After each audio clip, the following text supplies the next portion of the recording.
Hello बच्चों। तो देखना आज हम लोग अपना नया टॉपिक स्टार्ट करेंगे पीएनसी। बट सबसे पहले ना मैं कुछ चीज़ बताना चाहता हूँ। पीएनसी सबसे इम्पोर्टेंट चैप्टर है और अगर पीएनसी आएगा तभी जो एक और चैप्टर होता है प्रोबेबिलिटी वो अच्छे से आएगा। तो दोनों ही आपस में काफ़ी ज़्यादा इंटरलिंक्ड होंगे। तो अगर पीएनसी नहीं आया तो प्रोबेबिलिटी तो भूल ही जाओ कि आएगा, पहली चीज़। दूसरा, काफ़ी सिंपल चैप्टर है। इसमें एक बार अगर तुम अच्छे से कर लोगे, बस एक बार अच्छे से कर लोगे, तो फिर तुम्हें ज़िंदगी में इसको कभी भी नहीं पढ़ना पड़ेगा। ठीक है, मतलब ये ऐसा टॉपिक है कि जिसको रिवाइज करने से फ़र्क नहीं पड़ता। बस तुमने बस एक बार अच्छे से पढ़ लिया होगा, एक बार अच्छे से सीख लिया होगा, तो अपने आप जितने भी क्वेश्चन बनने होंगे बन जाएंगे। ठीक है। दूसरा, ये पहली बार में समझ में आता है। अगर तुम्हें पहली बार में समझ में नहीं आया ना, तो ये मत उम्मीद करना कि 4 महीने बाद खुद से करोगे तो समझ में आ जाएगा, तो समझ में बिल्कुल नहीं आने वाला। ठीक है, मतलब ये अच्छे से करते रहोगे, साथ साथ में करते रहोगे, साथ साथ में क्वेश्चंस लगाते रहोगे, जो भी डाउट्स है पूछते रहोगे, क्लियर करते रहोगे, तो जब तक अपना टॉपिक चलेगा तब तक जितना तुम पढ़ोगे, जितना सीखोगे, उसी में तुम्हें मैक्सिमम आ जाएगा। बाद में तुम सोचो कि अलग से बैठ के कर लोगे, फिर वो कभी नहीं आने वाला तुम्हें, ये मैं गारंटी देता हूँ।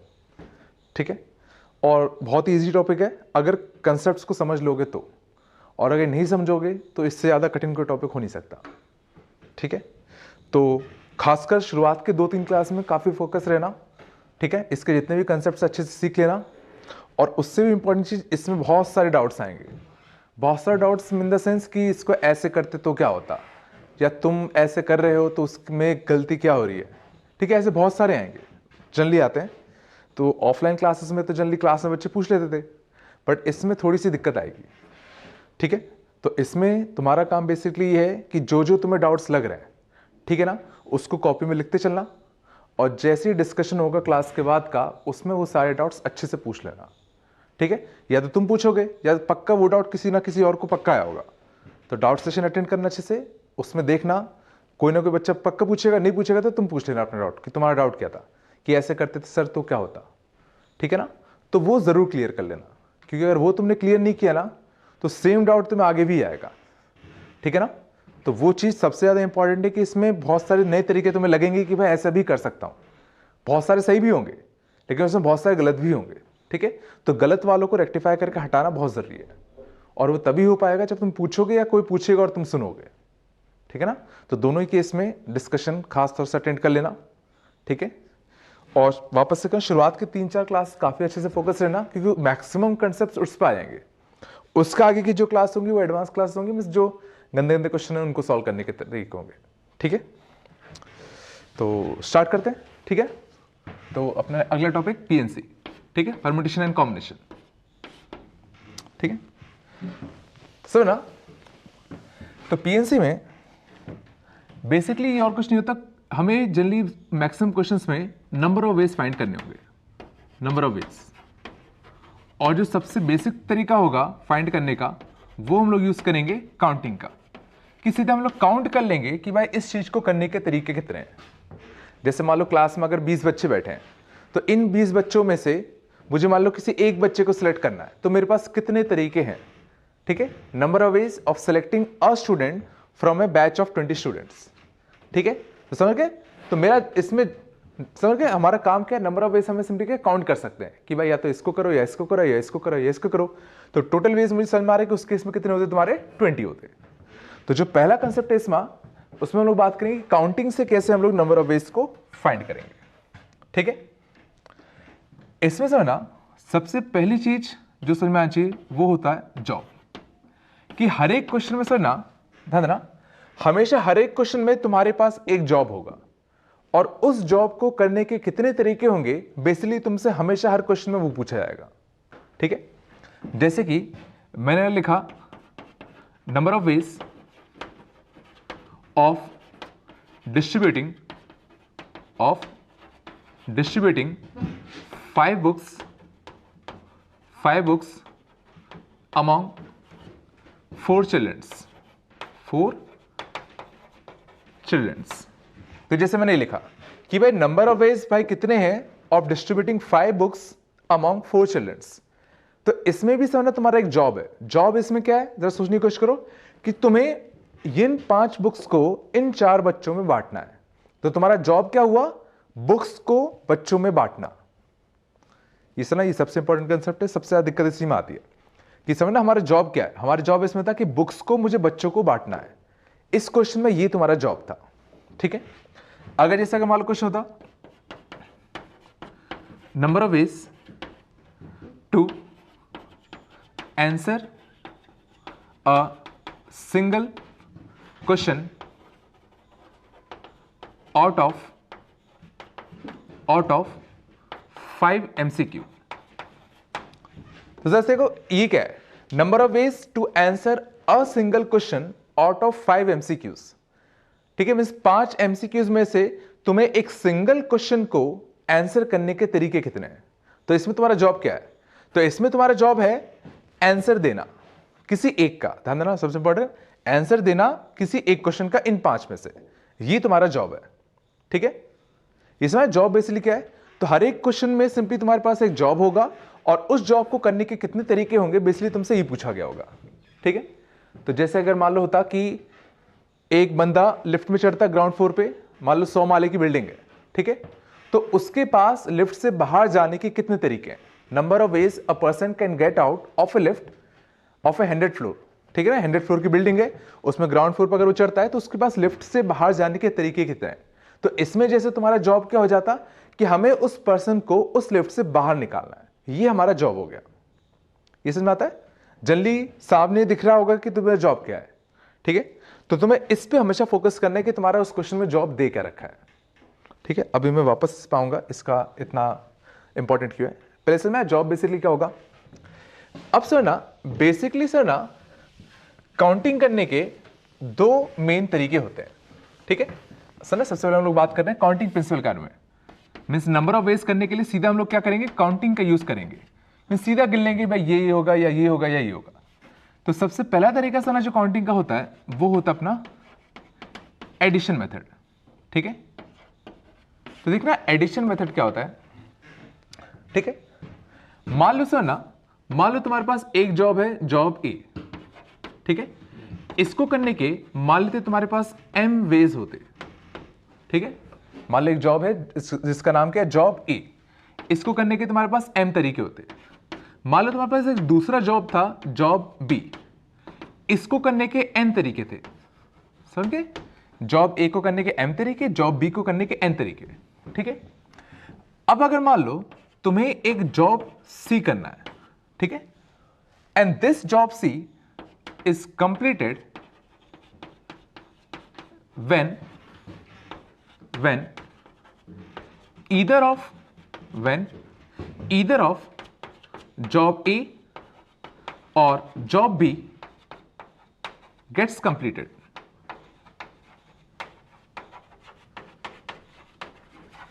ठीक है। then number of ways job C can be done, number of ways job C can be done is equal to m plus n ways, ठीक है। अभी समझ में आएगा। जैसे देखना, मान लो सिंपली सर ना तुम्हारे पास एक जॉब ए थे जिसको करने के m तरीके थे और दूसरा जॉब बी था उसको करने के n तरीके थे। अब सर ना तुम्हें एक नया जॉब सी करना है और तुम्हें पता है ये जो जॉब सी था, ये जो जॉब सी था ये कंप्लीट हो जाएगा कब, जब या तो जॉब ए में कंप्लीट कर लूं या मैं जॉब बी को कंप्लीट कर लूं। मींस या तो जॉब ए हो जाए पूरा तो भी सी हो जाएगा, या जॉब बी हो जाए पूरा तो भी सी हो जाएगा, समझ गए। मींस या तो ये हो जाए या तो ये हो जाए, दोनों केस में तुम्हारा क्या हो जाएगा, ये जो जॉब था वो तुम्हारा कंप्लीट हो रहा है। ये चला मैंने कहा। तो उस केस में समझना जॉब सी को जो करने के तरीके होंगे वो तुम्हारे सीधे कितने हो जाएंगे, m प्लस n वेज होंगे, ठीक है। ये समझ मैंने क्या कहा। अब इसी पे समय देखते हैं, इसका मतलब मैं इसलिए क्या कह रहा हूं, जैसे कि समझना देखो, जैसे ना मान लो तुम ए स्टेशन पे खड़े थे, ठीक है, और तुम्हें मान लो बी स्टेशन पे जाना था। अब ए स्टेशन से बी स्टेशन पे जाने के लिए ध्यान देना 3 ट्रेन चलती हैं, T1, T2, T3, और 2 कार्स जाती हैं C1 और C2, ठीक है।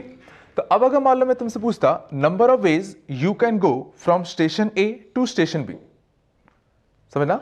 तो मैंने तुम्हें क्या दिया कि तुम्हें जॉब, मान लो मैंने तुम्हें एक जॉब दिया क्या कि तुम्हें स्टेशन ए से लेकर स्टेशन बी जाना है, ठीक है, ये तुम्हारा काम है और तुम्हें इसके नंबर ऑफ वेज बताना है, ठीक है, इतना समझ में आया? अब समझना मैं क्या कर सकता हूं, मैं इस काम को दो स्पेसिफिक कामों में तोड़ सकता हूं कि भाई या तो station A to station B तुम्हें जाना है वाया ट्रेन, या मैं कहूं एक दूसरा तरीका कि स्टेशन ए से स्टेशन बी तुम्हें जाना है वाया कार। ये चला कि मैंने अपने काम को कुछ सब पार्ट्स में तोड़ दिया। ये ध्यान देना, मैं बहुत बार करूंगा कि हम जॉब्स को क्या करेंगे, सब जॉब्स में तोड़ देंगे कि कोई बड़ा काम होगा उसको हम लोग क्या करेंगे, कुछ छोटे छोटे काम में तोड़ देंगे। ये चला, तो मेरा अल्टीमेटली काम क्या था कि मुझे ए से बी जाना था, ये मेरा अल्टीमेट काम था, ठीक है। तो मैंने इसको क्या करा, मैंने इसको दो हिस्से में तोड़ लिया, या तो मैं ए से बी जा रहा हूं वाया ट्रेन, या मैं ए से बी जा रहा हूं वाया कार। समझ गए? तो इसको सोचो मैं नाम देता हूं जॉब ए, इसको मैं नाम देता हूं जॉब बी। अब जरा देखते हैं जॉब ए को करने के तरीके कितने हैं कि भाई ए से बी ट्रेन से जाने के तरीके कितने थे। सोचो जो ए से बी अगर तुम्हें जाना ट्रेन से तो कितने तरीके हैं, या तो ट्रेन 1 से जाती है, या ट्रेन 2 से जाती है, या ट्रेन 3 से आते। ये चला, means total number of veg इसको करने के कितने होते तुम्हारे पास, 3 होते। ये चला, सिमिलरली सर ना जॉब बी को करने के कितने तरीके हैं, तुम्हें ए से बी जाना है वाया कार, तो या तो इससे जाओगे या तो इससे जाओगे, तो जॉब बी को करने के कितने तरीके होते, 2। ये चला, लेकिन हमें आंसर किसका निकालना था, हमें आंसर ये निकालना था how many number of ways are there to go from A to B. तो जो तुम्हारा अल्टीमेट काम था जॉब सी, वो क्या था कि you have to go from A to B. तो इसको करने के कितने तरीके हैं, तो सोचो मैं ये कह रहा हूं जॉब सी सोचो कंप्लीट हो जाता जब या तो जॉब ए हो जाए या जॉब बी हो जाए। सोचो अगर जॉब ए अगर हो जाए, जॉब ए का मतलब क्या है कि अगर तुम ए से बी ट्रेन से चले गए तो सोचो जॉब सी जो था वो कंप्लीट हो रहा है कि नहीं हो रहा। सी क्या है, ए से तुम्हें बी जाना है, ठीक है। तो सोचो अगर ए वाला जॉब अगर कंप्लीट हो गया, मींस अगर तुम ए से बी ट्रेन से चले गए तो सोचो तुम्हारा काम तो हो ही गया ना, तुम्हारा काम तो बस ए से बी जाना था, किससे जा रहे हो उससे थोड़ी फर्क पड़ता है। मींस अगर ये चीज अगर हो जाती तो सोचो ये वाला जॉब कंप्लीट हो रहा है, या सोचो अगर जॉब बी भी अगर कंप्लीट हो रहा है, सोचो अगर जॉब बी अगर कंप्लीट हो रहा है तो सोचो ऑटोमेटिकली सी भी हो जाएगा। ये चला, मींस मैं कह रहा हूं सी सोचो काम तब हो रहा है जब या तो ये वाला जॉब हो जाए या ये हो जाए। मींस या तो तुम ये वाला काम कर दो तो भी ये हो जाएगा, या ये वाला काम कर दो तो भी ये हो जाएगा। ये चला, तो इस केस में सिंपली तुम्हारा क्या आएगा, एडिशन आएगा। तो जॉब सी को करने के जो नंबर ऑफ वेज होते वो तुम्हारे कितने जाते, 3 + 2 कितना, 5। है ना? अभी सोचने में तो लग रहा होगा ये इतना सड़ा सा क्वेश्चन हम लोग इतना गंदा क्यों कर रहे हैं, बट कंसेप्ट समझने की कोशिश करो हम लोग कर क्या रहे हैं, ठीक है। क्योंकि ये तो सिंपल क्वेश्चन है तो इजीली बन जाएगा, बट आगे जब डिफिकल्ट क्वेश्चन आएंगे तब यही छोटी छोटी चीजें ही काम आएंगी। तो इसको खास तो समझने की कोशिश करो कि हम लोग कर क्या रहे हैं। हमने देखा कि हमारा अल्टीमेट काम ये था और इसको करने के लिए या तो ये तरीका था या तो ये तरीका था। ये चला, या तो इस तरीके से कर सकते थे या इस तरीके से कर सकते थे, ठीक है। और या तो ये हो रहा तो भी ये काम कंप्लीट हो रहा था, ये हो जाए तो भी अपना ये वाला काम कंप्लीट हो रहा था। तो सीधा हमने क्या करा, एडिशन का यूज किया, तो सीधे इसके नंबर ऑफ वेज और इसके नंबर ऑफ वेज को सीधा हमने जोड़ दिया, ठीक है। थोड़ा बहुत जरा और देखो, मान लो अगर होता number of ways to select a course from 7 morning courses and 5 evening courses। मान ली होता, देखो number of ways to select a course, ध्यान देना इसमें वर्डिंग्स पे काफी ध्यान देना, to select a course from 7 morning courses and 5 evening courses. तो मान के चलो कि कोई इंजीनियरिंग कॉलेज है, उसमें तुम गए, तुमने एडमिशन लिया, तो तुम्हारा काम क्या है, तुम्हें एक कोर्स सेलेक्ट करना है। और उस कॉलेज में क्या होता है, 7 मॉर्निंग के कोर्सेज चलते हैं और 5 इवनिंग के कोर्सेज चलते हैं। तो सबसे पहले इसमें यह समझने की कोशिश करो कि क्वेश्चन में हमारा जॉब क्या है। तो हमारा जॉब क्या है, number of ways to select a course. तो ये हमारा काम था, हमारा काम क्या था, एक सिंगल कोर्स को सिलेक्ट करना। तो हमें बेसिकली इसका आंसर देना है। ये चला कि ये तुम्हारा अल्टीमेट जॉब क्या है कि तुम्हें एक कोर्स को सिलेक्ट करना है। अब देखो, अब सोचो मैं कह रहा हूं इसी चीज को मैं 2 हिस्सों में तोड़ सकता हूं। देखो, या तो सोचो मैं मॉर्निंग के कोर्स लेता तो मॉर्निंग कोर्स में से एक कोर्स को सिलेक्ट करने के तरीके कितने थे? देखो मॉर्निंग में कितने कोर्स थे? 7 कोर्स थे। तो इसमें से एक कोर्स सिलेक्ट करने के जो नंबर ऑफ वेज होंगे वो तुम्हारे कितने होंगे? 7 होंगे। या सोचो इवनिंग कोर्सेस में से एक कोर्स को सिलेक्ट करते, तो इवनिंग कोर्स में से एक कोर्स को सिलेक्ट करने के तरीके कितने होते? 5 होते। अब बस ये सोचने की कोशिश करो कि जो तुम्हारा अल्टीमेट जॉब था उसमें क्या था? Number of ways to select a course. तो उसने कहीं ये तो लिखा नहीं कि मॉर्निंग वाला लेना है कि इवनिंग वाला लेना है। तो सोचो अगर तुमने ये वाला काम किया होता कि तुमने अगर मॉर्निंग वाला कोर्स लिया होता तो क्या तुम्हारा अल्टीमेट जॉब कंप्लीट होता कि नहीं होता? तुम्हारा काम अल्टीमेट जॉब क्या था कि एक कोर्स को सिलेक्ट करना, और तुमने अगर मॉर्निंग वाला कोर्स ले लिया होता तो भी तो तुम्हारा काम कंप्लीट हो रहा था। ये चला मींस अगर ये वाला जॉब अगर कंप्लीट हो गया तो तुम्हारा काम कंप्लीट हो रहा है। या अगर तुमने एक इवनिंग वाला कोर्स अगर ले लिया होता तो भी तो तुम्हारा काम कंप्लीट हो गया होता। मिस तुम्हारा काम कंप्लीट कब हो रहा है? या तो ये काम कर लो या ये काम कर लो। मिस या तो तुम मॉर्निंग में से एक कोर्स ले लो या तुम इवनिंग में से एक कोर्स ले लो, दोनों में से कोई भी एक हो जाए तो तुम्हारा काम कंप्लीट हो रहा था। मिस सीधा हमें इस केस में क्या करना था? 7 और 5 का क्या करना था? एडिशन करना था। पिछला ये बहुत ही सिंपल लग रहा होगा, ठीक है ना? ठीक है, चलो धीरे धीरे चलते रहो, आ जाएगा समझ अभी। ठीक है, आ रहा है इतना समय? और देखो, ठीक है, तो समझ में आ रहा है कि बेसिकली हम लोग एडिशन करेंगे कब? तो इससे जरा दो मेन चीज सीखना कि सबसे पहले तो मैं क्या कर रहा हूं, जॉब्स को छोटे छोटे पार्ट में तोड़ दे रहा हूं, और तोड़ने के बाद मैं बेसिकली ये देख रहा हूं कि जो भी हमने सब जॉब्स बनाए हैं उनको क्या करने से हमारा अल्टीमेट काम हो रहा है कि नहीं हो रहा। अगर हो रहा है तो सीधा उनको ऐड कर दो। इसलिए हमने क्या कहा, ठीक है, जैसे कि समझना, मान लो तुम एक थिएटर में बैठे हुए हो, ठीक है, यहां तुम बैठे हो आराम से सोफे पे। मान लो थिएटर से एग्जिट होने के 3 गेट्स से, 1 2 3, ठीक है। मान लो इंटरवल हुआ तो मैंने तुमसे पूछा number of ways you can go out of the theatre, number of ways you can go out of the theatre, कि भाई थिएटर से बाहर जाने के तुम्हारे पास कितने तरीके हैं, ठीक है। तो इसमें समझने की कोशिश करना, देखो तो तुम थिएटर से बाहर कितने तरीके से जा सकते हो। तो देखो, या तो तुम इस वाले गेट से जाते, या तो तुम इस वाले गेट से जाते, या तो तुम इस वाले गेट से जाते। ये चला, तो देखो इस वाले गेट से आते, या इस वाले से, या इस वाले से। तो इसमें तो सीधा फील आ रहा होगा कि भाई नंबर ऑफ वेज तुम्हारे कितने होंगे? 3 होंगे। ये चला, या ऐसे सोचने की कोशिश करो कि अगर तुम इस वाले गेट से बाहर गए तो तुम्हारा काम कंप्लीट हुआ या नहीं हुआ। तो सर इस वाले गेट से बाहर जाने का एक तरीका सोचो, इस वाले गेट से अगर तुम बाहर जाओगे तो एक तरीका काउंट होगा, इस वाले गेट से बाहर जाओगे तो भी एक ही तरीका काउंट होगा, इस वाले गेट से बाहर जाओगे तो भी तुम्हारा एक ही तरीका काउंट होगा। और ये फील करने की कोशिश करो कि तुम अगर इस वाले गेट से अगर बाहर जाते तो तुम्हारा काम क्या था? You should go out of the theatre. तो क्या तुम्हारा काम कंप्लीट हुआ या नहीं हुआ? हो गया। देखो तुम अगर इस वाले से बाहर चले गए तो तुम बाहर तो पहुंच ही गए ना, तो तुम्हारा काम इससे भी कंप्लीट हो रहा है। अगर तुम इससे बाहर निकलते तो भी कंप्लीट हो रहा था, इससे बाहर निकलते तो भी कंप्लीट हो रहा था। तो इसका एक, इसका एक, इसका एक, और तीनों से इंडिविजुअली तुम्हारा काम कंप्लीट हो रहा है। मैं सीधा हम लोग क्या कर देंगे? ऐड कर देंगे। ठीक, ये ऑब्वियस है, तो कॉमन सेंस से 3 ही आएगा आंसर। बट इसको समझने की कोशिश करो कि हर एक चीज को हम लोग ऐसे सोच सकते हैं कि उसमें एडिशन हुआ क्यों। ठीक है, आया थोड़ा बहुत समझ में? ठीक है, कोई दिक्कत नहीं। मान लो होता नंबर ऑफ वेज, ठीक है, number of veg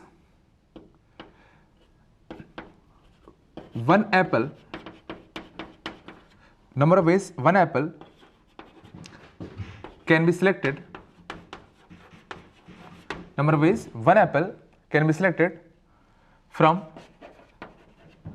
a set of 4 different apples।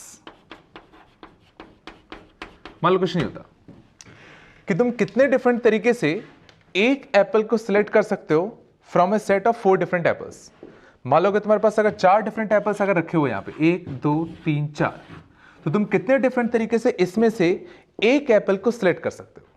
ठीक है, तो ऑब्वियसली समझ में आ रहा है कि या तो तुम इसको करते या इसको करते या इसको करते या इसको करते। तो दिख रहा है कि इसमें जो टोटल नंबर ऑफ वेज होते वो तुम्हारे पास कितने होते, 4 होते। ये तो बिल्कुल कॉमन सेंस है। लेकिन अगर मान लो इसी केस में अगर मान लो ये अगर आइडेंटिकल एप्पल्स होते, ठीक है ना, मान लो किसी इत्तेफाक से हमें 4 आइडेंटिकल एप्पल्स मिल गए।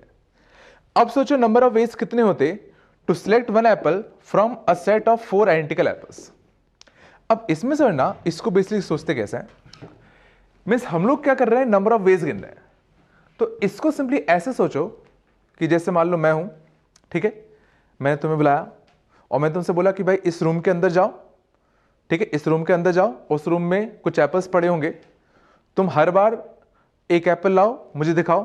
तो अगर वो मुझे एक डिफरेंट तरीका लगेगा तो मैं उसको नंबर ऑफ वेज में एक काउंट कर लूंगा। समझ गए? मैं सिंपली एक क्लासरूम के बाहर बैठा हूं, तुम आए, मैंने कहा तुम अंदर जाओ क्लास में, उसमें 4 एप्पल्स पड़े हैं, तुम जितने डिफरेंट तरीके से मुझे एक एक एप्पल ला के दिखाओगे उतने नंबर ऑफ वेज मैं उसको गिन लूंगा। ठीक है, तो पहले केस में जैसे समझना ये डिफरेंट एप्पल्स थे, तो तुम मान लो आते, ठीक है, एप्पल 1, एप्पल 2, एप्पल 3, एप्पल 4, तो तुम पहले आते, ये लाते और मुझे दिखाते बाहर। तो मैंने कहा चलो ये तुमने एक तरीके से एप्पल को ले आए, तो मैंने गिन लिया भाई एक तरीके से तुम ले आए।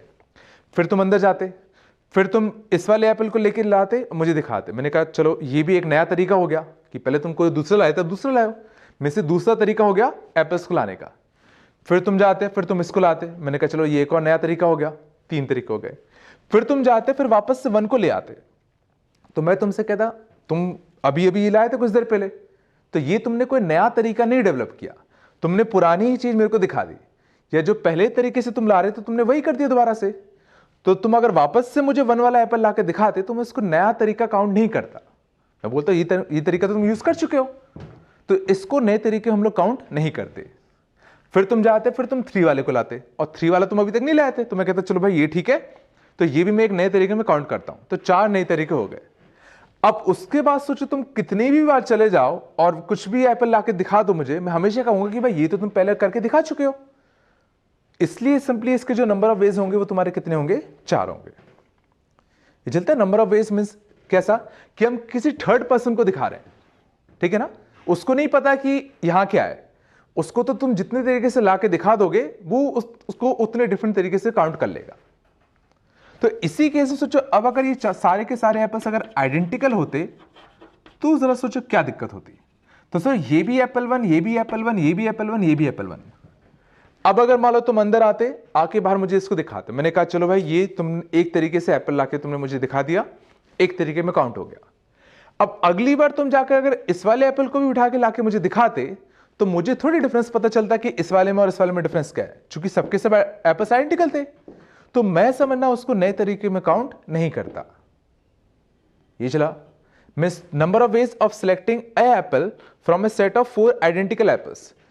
समझ गया ना? तो इनमें से एक एप्पल को सिलेक्ट करने के कितने तरीके हैं, और जो देख रहा है या जो जज कर रहा है उसको नहीं पता चीजें आइडेंटिकल है या नहीं है, उसको तो बस किससे मतलब है कि तुम उसको एप्पल ला के दिखा रहे हो, अगर उसको डिफरेंट लगा तो उसको डिफरेंट में काउंट करेगा, नहीं तो नहीं करेगा। तो सोचो इस केस में एक एप्पल को सिलेक्ट करने के जो नंबर ऑफ वेज होते वो तुम्हारे 1 ही आते। ये चला कि इस केस में हमने क्या किया, ठीक है। तो आइडेंटिकल चीजों में कुछ चीजें चेंज हो जाएंगी, ठीक है, समझ गए। तो ये बेसिक था कि हम लोग बेसिकली एडिशन प्रिंसिपल का यूज करें कैसे। अभी और एग्जांपल आएंगे। थोड़ा बहुत आइडिया लगा कि बेसिकली हम ये देखते हैं कि किसी काम को करने के कितने तरीके हैं, या उसको सब कामों में तोड़ लो। अब ये देखो कि ये काम होने से ये काम हो रहा था कि नहीं हो रहा था, और अगर ऐसा हो रहा है तो सीधा उनको ऐड कर दो, ठीक है। चलो आगे चलते हैं।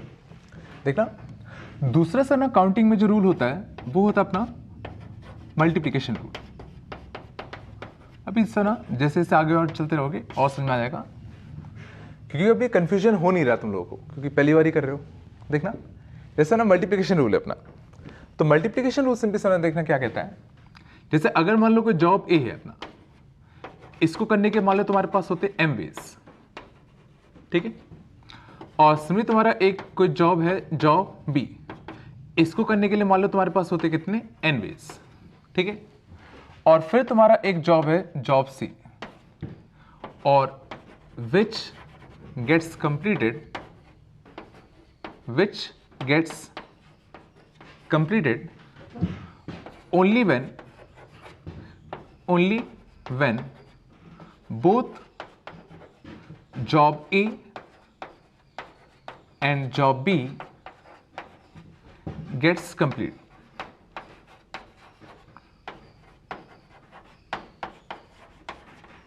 देखना, तो इस बार सिंपली समझना क्या है कि दो जॉब है, जॉब ए और जॉब बी, इसको करने के एम तरीके, इसको करने के एन तरीके, और मान लो एक नया जॉब होता है जॉब सी।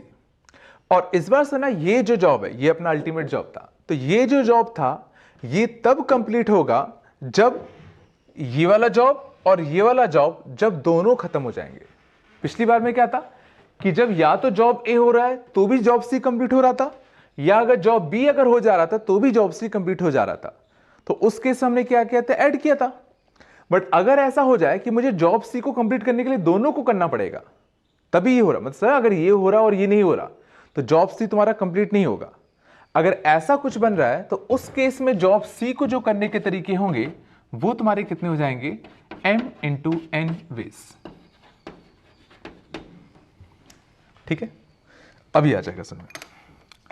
जैसा ना मान लो इस बार ऐसा होता कि तुम्हें ए से सी जाना है ना, मान लेते हैं ए से बी जाने में, ए से बी जाने के लिए 3 ट्रेन चलती हैं, ट्रेन 1, ट्रेन 2, ट्रेन 3, और बी से सी जाने में 2 कार्स चलती हैं, C1 और C2। मान लो तुम्हारा क्वेश्चन होता number of ways to go from A to C, तो ध्यान देना हमेशा ही तुम्हें एक अल्टीमेट जॉब दिया जाएगा। तो इस बार जो तुम्हारा अल्टीमेट जॉब है वो क्या है कि तुम्हें ए से लेके सी जाना है, ये तुम्हारा अल्टीमेट जॉब था। अब इस जॉब को करने के लिए मैं इसको कुछ सब जॉब्स में तोड़ दे रहा हूं, और वो सब जॉब्स में क्या कह रहा हूं, पहला जॉब में रखता हूं ए से बी जाना, ठीक है, ए से बी जाने को, इसको मैंने नया जॉब लिखा जॉब ए। एक और जॉब में लिखता हूं बी से लेके सी जाना। तुम कुछ ही बना सकते हो, तुम्हारी मर्जी है। तो मैंने एक जॉब बनाया भाई ए से बी जाने का, ये पहला जॉब है। दूसरा काम क्या है कि बी से सी जाना है, ये तुम्हारा दूसरा काम है। ठीक है, अब देखते हैं, अब जरा देखते हैं कि पहले काम को करने के तरीके कितने हैं, कि भाई ए से बी जाने के तरीके कितने हैं, या तो इससे जाते, या तो इससे जाते, या तो इससे जाते। तो भाई दिख रहा है ए से बी जाने के तुम्हारे पास 3 तरीके हैं। बी से सी जाने के कितने तरीके हैं, तो बी से सी जाने के या तो इससे जाते, या तो इससे जाते। तो कितने तरीके होते, 2 तरीके होते। अब देखते हैं हमारा जो अल्टीमेट काम था वो क्या खाली इसके कंप्लीट होने से पूरा हो रहा था या नहीं हो रहा था, ये सोचो। तो भाई क्या मैं अगर ए से बी चला जाता तो क्या मेरा अल्टीमेट काम पूरा हो रहा है, नहीं हो रहा, कि हमारा अल्टीमेट काम क्या था, ए से लेके सी पहुंचना। तो जब तक तुम सी पे नहीं पहुंच जाते तुम्हारा काम कंप्लीट नहीं होगा। ये चला अल्टीमेट काम का मतलब क्या है कि जब तक तुम्हारा अल्टीमेट काम खत्म नहीं होता तब तक, समझ रहे हो ना, तुम नहीं रुकोगे, ऐसा कुछ। तो देख, तो तुमने क्या करा, ये जो काम था क्या इसके होने से ये हो रहा था, नहीं। क्या खाली इसके होने से ये हो रहा था, सोचो खाली बी से सी जाने से हमारा काम हो जाएगा क्या, हमें तो ए से सी जाना है, बट ये तो खाली बी से सी जाने का काम है। मींस खाली इसके होने से भी सोचो मेरा काम नहीं होगा। तो जरा ये फील करने की कोशिश करो कि हमारा काम ए से लेके सी कंप्लीट कब होता, जब सोचो मैं ये वाला काम भी कर लेता एंड ये वाला काम भी कर लेता। सोचो जब मैं दोनों काम कर लूंगा तो कंफर्म है मेरा ये वाला काम कंप्लीट हो जाएगा। और जब भी ऐसा हो कि किसी भी काम को करने के लिए सारे काम कंप्लीट होने पे ये काम हो रहा है, मींस उस केस में हमें क्या करने पड़ेंगे, ये जो 2 काम्स थे उनके हमें नंबर ऑफ वेज को क्या करने पड़ेंगे, मल्टीप्लाई करने पड़ेंगे। मींस 3 × 2 इक्वल टू कितना, 6 वेज। ये चला, और ये सोचिए बिल्कुल कॉमन सेंस है। देखना, जैसे मान लो तुम्हें ए से लेके सी जाना है, ध्यान देना अच्छे से, जैसे तुम्हें ए से लेके सी जाना है तो गिनने की कोशिश करते हैं। तो मान लो तुम ए से सी जाने के लिए पहले तुमने ए से बी गए ट्रेन 1 से, ए से बी गए ट्रेन 1 से, अब तुम बी पहुंच गए। अब बी से सी जाने के लिए या तो तुम कार 1 का यूज कर सकते थे, या जो तुम ट्रेन 1 से आए थे उसका तुम कार 2 का यूज कर सकते थे। तो 2 तरीके इसके होते, या तो तुम ए से बी ट्रेन 2 से आते, तो ट्रेन 2 से आते फिर कार 1 लेते या कार 2 लेते, फिर से 2 तरीके। या तो तुम ए से बी ट्रेन 3 से आते और उसका फिर या तो कार 1 लेते या कार 2 लेते, उसके भी 2 तरीके। तो 2 2 2 6 तरीके आने भी थे। लेकिन मुद्दा वो नहीं है, वो तो वैसे भी सोचना इजी था। बस ये कंसेप्ट बनाने की कोशिश करो कि हम लोग कर क्या रहे हैं। तो हमने काम को छोटे छोटे कामों में तोड़ा और फिर हमने बस ये देखा कि ये जो तुम्हारे काम थे इनको क्या सारे को करने पे ये हो रहा था, तो सीधा हम लोग क्या करेंगे, मल्टीप्लाई कर देंगे। ठीक है, ये ध्यान देना काफी इंपॉर्टेंट है। ठीक है, और देखो जैसे मान लो थिएटर वाला एग्जांपल था, ठीक है, ये ठीक है, तो मान लो इस थिएटर से बाहर निकलने के और अंदर आने के यही 3 गेट्स होते हैं। ठीक है, अंदर और बाहर जाने के दोनों के यही 3 गेट्स होते हैं। ठीक है, अब मान लो इंटरवल हुआ, तो मान लो मैंने पूछा होता, अगर इंटरवल है ना, number of ways to get out of theatre and bring back, मान लो ये इसका लॉबी एरिया है थिएटर का, ठीक है, and bring back popcorn from lobby. कि भाई कितने तरीके हैं, number of ways to get out of the theatre and bring back popcorns from lobby. Means तुम अभी बैठे हो, इंटरवल हुआ, तो कितने तरीके से तुम थिएटर से बाहर जा सकते हो, यहां से पॉपकॉर्न ले सकते हो और वापस आ सकते हो, ब्रिंग बैक, है ना। तो इस बार समझना तुम्हारा अल्टीमेट काम क्या है। तुम्हारा अल्टीमेट काम है थिएटर से बाहर जाना, वहां से फिर पॉपकॉर्न लेके वापस आना। तो तुम्हारा पूरा काम कंप्लीट तब होगा जब तुम वापस आ जाओगे जाके। ये चला, तो इसको समझना वापस से मैं 2 काम में तोड़ लेता हूं कि पहले तो मैं क्या करूंगा, थिएटर इन से थिएटर आउट जाऊंगा, मीन्स पहले मैं अंदर से बाहर जाऊंगा, पॉपकॉर्न लूंगा, और फिर आउट से वापस इन आना। ये चला, तो सोचो इन से आउट जाना, मीन्स अगर तुम्हें थिएटर के अंदर से अगर बाहर जाना है तो कितने तरीके होंगे, दिख रहा है 3 गेट है तो 3 तरीके होंगे। अब समझना, अब अगर तुम्हें बाहर से अंदर आना है तो सोचो अगर तुम बाहर खड़े हो तो बाहर से अंदर आने के कितने तरीके हैं, वापस से कितने तरीके हैं, 3 तरीके हैं। ये चला, और अब जरा ये सोचो कि इन दोनों को ऐड करेंगे या मल्टीप्लाई करेंगे, बस ये सोचो। तो सोचो तुम्हारा अल्टीमेट काम क्या था, तुम्हारा अल्टीमेट काम था यहां से बाहर जाना, पॉपकॉर्न लाके वापस आना। तो जब तक तुम्हारा काम कंप्लीट नहीं हो जाता तब तक तुम क्या करोगे, मल्टीप्लाई करोगे। तो ये सोचो, क्या इसके होने से, क्या इस वाले काम को करने से तुम्हारा पूरा काम हो रहा था। तुम्हारा पूरा काम क्या था, बाहर जाके अंदर आना। तो खाली इससे सोचो तुम्हारा पूरा काम नहीं हो रहा था, ना ही इससे पूरा काम हो रहा है। तुम्हारा पूरा जो काम था वो कंप्लीट तब होगा जब तुम ये वाला काम भी कर लोगे और फिर ये वाला काम भी कर लोगे। तो जब दोनों काम हो जाएंगे तब तुम्हारा अल्टीमेट काम पूरा होगा। तो इसलिए हम लोग इस केस में क्या करेंगे, इन दोनों का मल्टीप्लाई करेंगे, और मल्टीप्लाई करेंगे तो जो आंसर आएगा तुम्हारे कितने आएंगे, 9 वेज आएंगे। कुछ आ रहा है कि नहीं आ रहा, ठीक है, ठीक है, आ रहा है थोड़ा बहुत, बस यही से सीख गया ना तो बस काम बन जाएगा। ठीक है, और देखते रहो, आ जाएगा। मान लो था number of ways to answer a true or false question out of 10 true or false questions। मान लो क्वेश्चन होता है number of ways to answer a true और false question out of 10 true और फॉल्स क्वेश्चंस। तो कितने different तरीके से तुम एक सिंगल ट्रू और फॉल्स क्वेश्चन का आंसर दे सकते हो आउट ऑफ 10 क्वेश्चंस। तो सोचने की कोशिश करो। तो इस बार तुम्हारा अल्टीमेट जॉब क्या है कि तुम्हें एक सिंगल ट्रू और फॉल्स क्वेश्चन का आंसर देना है। तो कितने डिफरेंट तरीके से दे सकते हो, ठीक है, और तुम्हारे पास 10 ट्रू और फॉल्स क्वेश्चन है। तो ऑब्वियस से ज्यादा क्वेश्चन उठेगा कि तुम कौन से वाले ट्रू और फॉल्स क्वेश्चन का आंसर दे रहे हो। या तो तुम पहले वाले क्वेश्चन का आंसर देते, या दूसरे का देते, या तीसरे का देते, या चौथे का देते, या 10वें का देते। तो ये समझ में आ रहा है कि इस बार सुना कौन से ट्रू और फॉल्स क्वेश्चन का तुम आंसर दोगे वो मायने रखेगा। तो सोचो 10 तरीके तो वही आ जाते, ये चला 10 तरीके वही तो आ गए। और जरा ये सोचने की कोशिश करो, ये जितने भी काम होते वो सबके सब सोचो प्लस होते। सोचो तुम्हारे पास 10 ट्रू और फॉल्स क्वेश्चन थे, question 1, question 2, question 3 up to कितना, क्वेश्चन 10। सोचो अगर मैं इसको आंसर दे देता तो तुम्हारा काम पूरा हो जाता कि नहीं होता, हो जाता। तुम्हारा काम क्या, एक सिंगल ट्रू फॉल्स क्वेश्चन का आंसर देना। तो अगर मैं इसको आंसर देता तो तुम्हारा काम हो जाता। तो सोचो इस वाले क्वेश्चन को आंसर करने के कितने तरीके हैं। तो सोचो इस वाले क्वेश्चन को तुम्हें आंसर करना है, तो सुना अब ये भी फर्क पड़ेगा ना कि तुम उसमें ट्रू भर रहे हो या फॉल्स भर रहे हो। तो सोचो इस वाले क्वेश्चन को आंसर करने के दो तरीके होते हैं। ये चलो सोचो इस वाले क्वेश्चन को आंसर करने के कितने तरीके होते हैं? दो तरीके होते हैं। इस वाले क्वेश्चन को भी आंसर करने के कितने तरीके होते हैं? दो तरीके। इस वाले क्वेश्चन को भी आंसर करने के कितने तरीके होते हैं? दो तरीके। और ये समझने की कोशिश करो कि तुम या तो इसको आंसर कर देते, या इसको कर देते, या इसको कर देते, सब में ही तुम्हारा काम कंप्लीट हो रहा है। मिस इस बार समझना इन सब का मल्टीप्लाई नहीं होगा, बल्कि क्या होगा? इन सब का प्लस होगा। तो टोटल वेज तुम्हारे कितने आएंगे? 20। ये चला कि तुम अगर से मैंने सब इसमें मैंने सब जॉब्स क्या बनाए कि तुम क्वेश्चन 1 को आंसर कर रहे हो, ये तुम्हारा सब जॉब था। दूसरा सब जॉब क्या था कि तुम क्वेश्चन 2 को आंसर कर रहे हो। तीसरा सब जॉब क्या था? तुम क्वेश्चन 3 को आंसर कर रहे हो। ऐसे 10वां सब जॉब क्या होता कि तुम क्वेश्चन 10 को आंसर कर रहे हो। और ये सोचो कि अगर इसमें से कोई भी एक सब जॉब अगर कंप्लीट हो जाता तो तुम्हारा जो अल्टीमेट जॉब था वो कंप्लीट हो रहा था।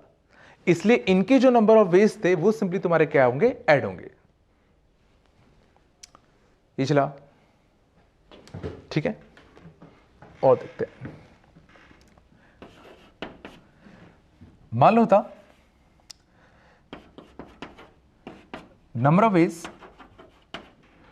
To fill colour on 2 rectangles. मान लेते तुम्हारे पास यहां पे 2 रेक्टेंगल्स होते, एक ये, ठीक है। अमॉन्ग कलर्स अवेलेबल, मान लेते होते तुम्हारे पास कलर्स होते red, green, blue, yellow, white. मान लो तुम्हारे पास व्हाइट में समझ गए ना, ब्लैक ले लो, चलो कुछ भी ले लो, ऑरेंज ले लो, ठीक है। मान लो तुम्हारे पास ये 5 कलर्स होते। क्वेश्चन है तुम्हारा, ध्यान देना, number of ways to fill colour on 2 rectangles, या बोथ कर देता हूं, कलर ऑन बोथ रेक्टेंगल्स, ठीक है।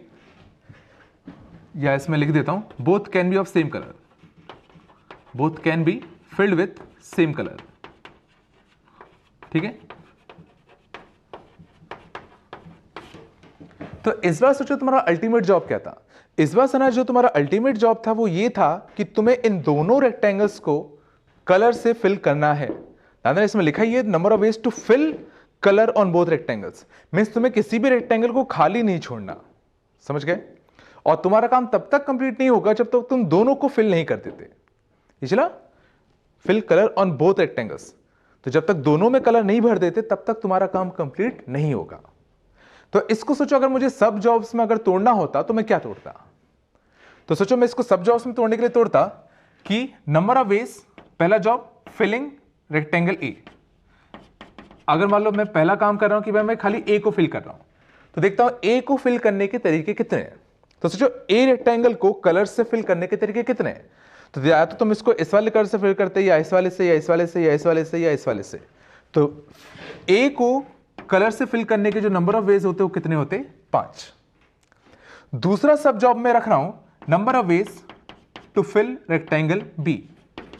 तो रेक्टेंगल बी को कलर से फिल करने के तरीके कितने होते? वापस अभी भी कितने होंगे? 5।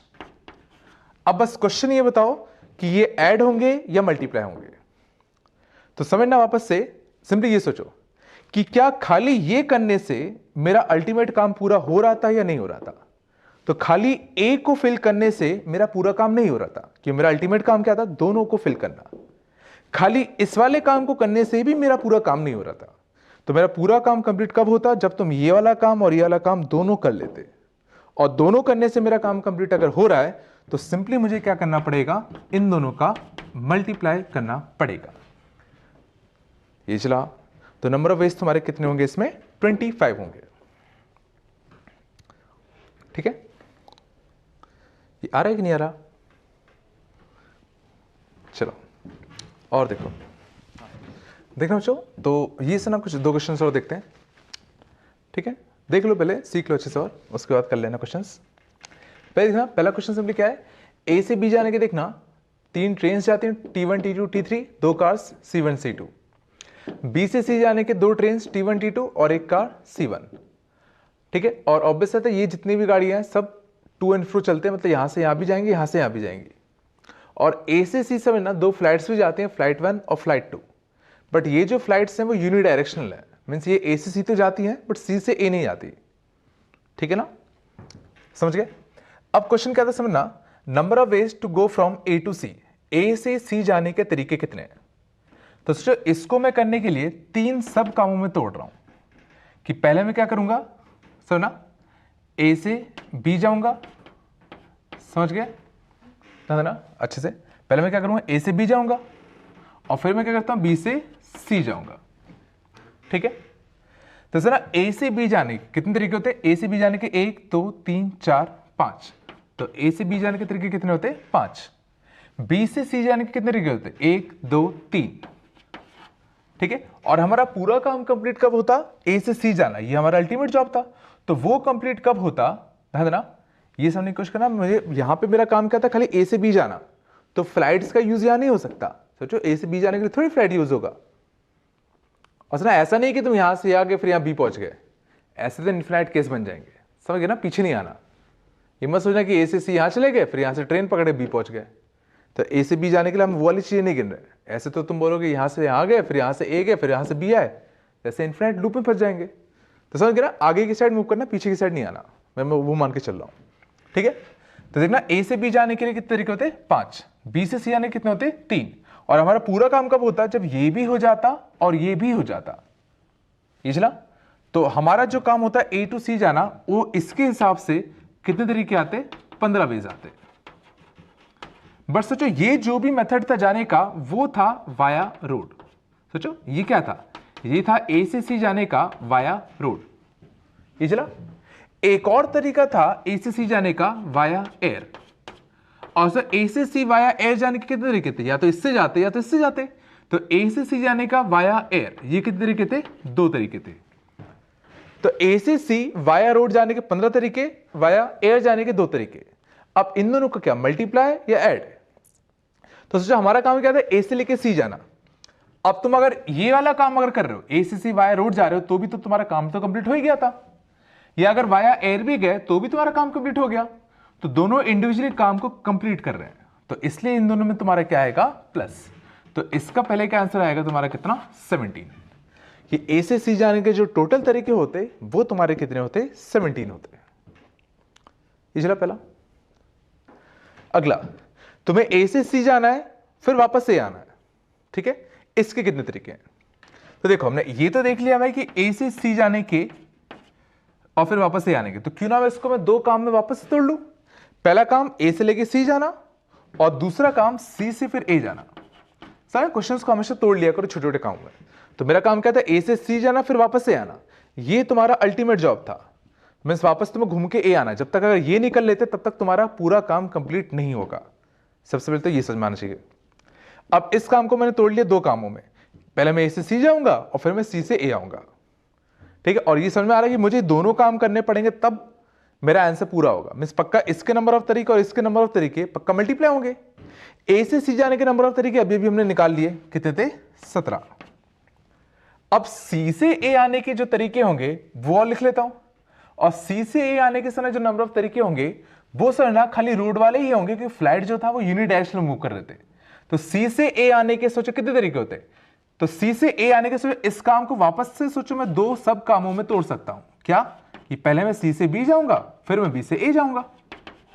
ये चला कि ये जो काम था इसको मैं वापस से तोड़ सकता हूं कि पहले सी से बी जाओ फिर वापस बी से ए जाओ, और सी से बी जाने के ये दोनों साइड चलती थी गाड़ियां, तो इसके नंबर ऑफ तरीके 3। बी से ए जाने के नंबर ऑफ तरीके 5, और सी से ए अगर जाना है तो ये भी करना पड़ेगा ये भी करना पड़ेगा, तो इसके जो नंबर ऑफ तरीके होंगे सी से ए जाने के वो कितने होते, 15। ये चल रहा है। तो ए से सी जाने के 17 तरीके, सी से ए जाने के 15 तरीके। लेकिन हमारा काम कंप्लीट कब होता, जब ये भी हो जाता ये भी हो जाता। तो हमारा इसका जो आंसर आएगा वो तुम्हारा कितना आ जाएगा, 17 इंटू कितना, 15। ये समझ में आया, इतना आ गया। चलो अगले देखते हैं, ठीक है ना। अगले क्या था, ए से लेके सी जाना फिर सी से ए आना, बट इस बार सर उसने एक छोटी सी कंडीशन क्या रखी, not taking the same vehicle twice, कि सेम व्हीकल हमें दोबारा यूज नहीं करना। ये चला, ये थोड़ा सा अच्छा क्वेश्चन होगा। तो पहले तो समझना ये जो क्वेश्चन था इसको हम दो पार्ट में तोड़ लेता हूं कि तुम ए से सी गए फिर सी से ए गए, और इसमें से ना देखो यहां पे तुमने या तो वाया रोड गए होते या वाया फ्लैट गए होते, सोचो दो ही केस तो होते। तो सोचो मैंने इस क्वेश्चन को दो पार्ट में डिवाइड कर दिया, पहले तुम्हें क्या ए से सी फिर वापस से, तो इसमें तुमने रोड का इस्तेमाल किया था, या ए से सी फिर ए और इसमें तुमने शुरुआत में फ्लाइट का इस्तेमाल किया था। सोचो ये चला, मैंने इसको दो सब जॉब में तोड़ लिया कि पहला सब जॉब क्या था जब इसमें रोड से ट्रैवल करा, जब इसमें फ्लाइट से ट्रैवल किया। ये चला, तो देखते हैं इसका आंसर लिखने की कोशिश करते हैं, ध्यान देना। तो ए से सी जाना फिर ए जाना, और शुरुआत में तुमने ए से सी के लिए फ्लाइट यूज किया, तो देखते हैं। तो इस काम को वापस से मैं दो काम में तोड़ लूं, पहले मैं ए से लेके सी गया वाया फ्लाइट, और फिर मैं क्या सी से लेके ए आया, और ऑब्वियस सी बात है not using the same vehicle twice, समझ गए ना, सेम व्हीकल यूज नहीं करना, ये तो हमें कंडीशन पता ही है, ठीक है। तो देखते हैं इसको करने के कितने तरीके हैं। तो देखो ए से लेके सी जाने में फ्लाइट से तरीके कितने होते हैं, दो, और ऑब्वियस बात है इसमें तो व्हीकल का भी पहली बार यूज हो रहा है, तो इसमें तो कोई दिक्कत है ही नहीं। ये चला, अब सुना जब तुम सी से ए वापस आ रहे होगे तो सोचो फ्लाइट तो तुम वैसे भी यूज नहीं कर सकते, ये चल रहा ना, और फ्लाइट कायदे से इस वाले क्वेश्चन में यूज करना भी नहीं था, समझ गए। तो सोचो जब सी से ए तुम जा रहे होगे वापस, तो सोचो क्या करोगे, सी से बी जाओगे फिर बी से ए जाओगे, और सी से बी जाने के लिए 3, बी से ए जाने के लिए 5, और सोचो तुम जो भी व्हीकल यूज करोगे वो पहली बार ही तो यूज करोगे, क्योंकि जाने के लिए तो सोचो तुमने क्या किया था, तुमने फ्लाइट का यूज किया था, तो आते टाइम या तो तुम इनमें से किसी एक में जाते या इनमें से किसी एक में जाते, वो पहली बार ही तो यूज करते। मैं सी से ए जाने के लिए सीधा सी से बी 3, बी से ए 5, और चूंकि पूरा कब होगा जब क्या करोगे मल्टीप्लाई, तो ए से सी जाने के 2, सी से ए आने के 15, और तुम्हारा पूरा काम क्या था, ए से लेके सी जाना फिर वापस से आना, तो तुम्हारा कंप्लीट काम कब होता जब ये दोनों काम कर लेते। तो इस वाले केस के आंसर कितने आते, 30। पहला आया, चलो अगला देखते हैं, अगला अच्छा होगा। ए से लेके सी जाना है फिर वापस से आना है वाया रोड, और ऑब्वियस आता है not using the same vehicle twice. देखते हैं, तो वापस इसको दो काम में तोड़ लेता हूं, पहले ए से सी गए फिर सी से ए गए। देखते हैं, तो पहले से ना ए से सी गए वाया रोड, तो देखो ए से सी जाते टाइम जो भी तुम व्हीकल यूज करोगे पहली बार ही यूज करोगे, तो जो पहली बार तो यूज करते, तो ए से सी जाने के लिए अब तो समझ में आ गया होगा 5 फिर 3 कितना 15, और सोचो इस केस में व्हीकल के बारे में सोचने की जरूरत नहीं है क्योंकि पहली बार यूज होगा। लेकिन सोचो जब तुम सी से ए आ रहे होगे, तो ये फील करने की कोशिश करो, जब तुम ए से सी गए होगे तो यहां पक्का किसी ना किसी एक गाड़ी का यूज किया होगा, मान लो तुमने इस वाली गाड़ी का यूज किया होता, फिर यहां से आ जाने के लिए तुमने पक्का किसी एक गाड़ी का यूज किया होगा, मान लो इसका यूज किया होता। तो सोचो जब तुम सी से वापस ए आ रहे होगे तो उस केस में सोचो तुम बी से सी जाने के लिए जिस भी व्हीकल का तुमने यूज किया होता उसका तुम दोबारा यूज नहीं कर पाओगे। तो सोचो जब तुम सी से ए आ रहे होगे वापस, तो सोचो तुम्हारे पास यहां पे एक ऑप्शन कम पड़ जाएगा, यहां 2 ही ऑप्शन बचेंगे, और फिर जब तुम बी से सोचो जब ए आ रहे होगे तब सोचो 5 में से एक ऑप्शन कम पड़ जाएगा, तो यहां 4 ही ऑप्शन बचेंगे। ये चला कि सेम व्हीकल दोबारा यूज नहीं करना, तो इस वाली जगह पे 2 ही ऑप्शन बचेंगे, इस वाली जगह पे 4 ही ऑप्शन बचेंगे। तो और अब सोचो सी से अगर ए आते तो तरीके कितने होते, पहले सी से बी 2, फिर बी से ए 4, और पूरा करने के लिए 2 × 4 मींस कितने होते 8। ये चला, और पूरा काम अभी भी कब होगा, ए से सी जाना फिर वापस से आना, मींस इन दोनों का क्या करना पड़ेगा मल्टीप्लाई। ये चला, और अब हमारा फाइनल आंसर, तो हमारा काम क्या था, ए से लेके सी जाना फिर ए आना, और सो ये जो था इसके लिए हमने 2 केस बनाए थे, पहला केस ये वाला बनाया था हमने, दूसरा केस हमने ये वाला बनाया था, या सोचो 2 सब जॉब्स बनाए थे, पहला ये वाला दूसरा ये वाला, और सोचो अगर ये वाला जॉब हो रहा है तो भी पूरा काम कंप्लीट हो रहा था, ए से सी जाना फिर ए आना, या अगर ये वाला जॉब अगर हो रहा था तो भी पूरा काम कंप्लीट हो रहा था। मींस फाइनली इसका जो आंसर आया और कहां गया, इसका जो आंसर आया दोनों को हमें क्या करना पड़ेगा, ऐड करना पड़ेगा। तो जो अल्टीमेट आंसर होगा कितना होगा, 120 + 30 मींस कितना 150। ठीक है, अगर ये वाला पार्ट अगर आ गया होगा तो मेरे हिसाब से मल्टीप्लिकेशन और एडिशन थ्योरम अच्छे से समझ में आ गया होगा। ठीक है, थोड़ा समझ में आया हम लोग कर क्या रहे हैं, एडिशन और मल्टीप्लिकेशन का यूज करना कैसे। ठीक है, नहीं आया तो धीरे धीरे और आ जाएगा। चलो अगले में क्या था, number of ways to select 3 crosses which are adjacent to each other, ठीक है, नॉट डायगोनली एडजेसेंट। मैं समय क्या करना है, ये जो 25 है 5x5 के 25 क्रॉसेस थे, इसमें से मुझे क्या करना था, 3 क्रॉस सिलेक्ट करने थे, और तीनों के तीनों कैसे होने चाहिए, एडजेसेंट, ठीक है। और डायगोनली एडजेसेंट को एडजेसेंट नहीं कह रहे हम लोग, समझ गए ना, वर्टिकली या हॉरिजॉन्टली जो एडजेसेंट होंगे उन्हीं को एडजेसेंट कह रहे हैं। तो इसमें क्वेश्चन कहता है कितने डिफरेंट तरीके से हम लोग इसमें से 3 क्रॉसेस को चूज कर सकते हैं। तो सीधे से ना इसमें हम लोग गिनने का यूज करते हैं। देखो, या तो सोचो मैं इन 3 का यूज कर लूं, देखो तीनों एडजेसेंट है, या सोचो मैं इन 3 का यूज कर लूं, ये चला, या सोचो मैं इन 3 का यूज कर लूं, ये चला, कि इसमें नंबर ऑफ वेज कितने, 3 हो गए। ये हमें number of ways to select 3 crosses, तो these 3 1 way, these 3 second way, these 3 third way। Similarly अगले रो में 3, ये चौथा तरीका, 5वां, 6वां। तो ये चल रहा है कि हर एक रो में सिलेक्ट करने के 3 ऑप्शन, 3 तरीके मिल रहे हैं हर एक रो से। तो इस रो में 3 तरीके, इसमें 3, इसमें 3, इसमें 3, इसमें 3। तो सोचो रो वाइज सिलेक्ट करने के, रो वाइज ऐसे क्रॉसेस सिलेक्ट करने के कितने हो गए, हर एक रो से 3-3 मिलते, और कितने रो थे, 5। तो कितने हो गए, 15 तरीके ही हो गए। या तो सोचो मैं वर्टिकली भी सिलेक्ट कर सकता था, तो सोचो अगर वर्टिकली अगर मैं सिलेक्ट करता तो पहले कॉलम से या तो ये 3, दूसरे कॉलम से या तो ये 3, या इसी कॉलम से या तो ये 3। तो सोचो इस पर्टिकुलर कॉलम से भी 3 एडजेसेंट क्रॉसेस सिलेक्ट करने के जो तरीके थे कितने थे, 3 थे। सिमिलरली इस वाले कॉलम से भी 3 होंगे, इससे भी 3, इससे भी 3, सबसे 3। तो कॉलम वाइज भी 3 एडजेसेंट क्रॉस सेलेक्ट करने कितने होते, 3, और कितने कॉलम्स थे, 5। तो कितने आए, 15। तो टोटल कितने हो गए, रो वाइज में 15, कॉलम वाइज में 15, तो टोटल तुम्हारे कितने हो गए, 30 हो गए। तो 30 तरीके से हम लोग क्या कर सकते हैं, इसमें से 3 क्रॉसेस सिलेक्ट कर सकते थे, ठीक है। इसमें हमने सीधा गिनने का यूज किया। ये चला, यहां तक कोई दिक्कत नहीं किसी को। चलो और क्वेश्चन देखते देखना। हाँ, अगला लिखना, मीनिंग ऑफ एनसीआर। देखना मीनिंग ऑफ एनसीआर क्या है।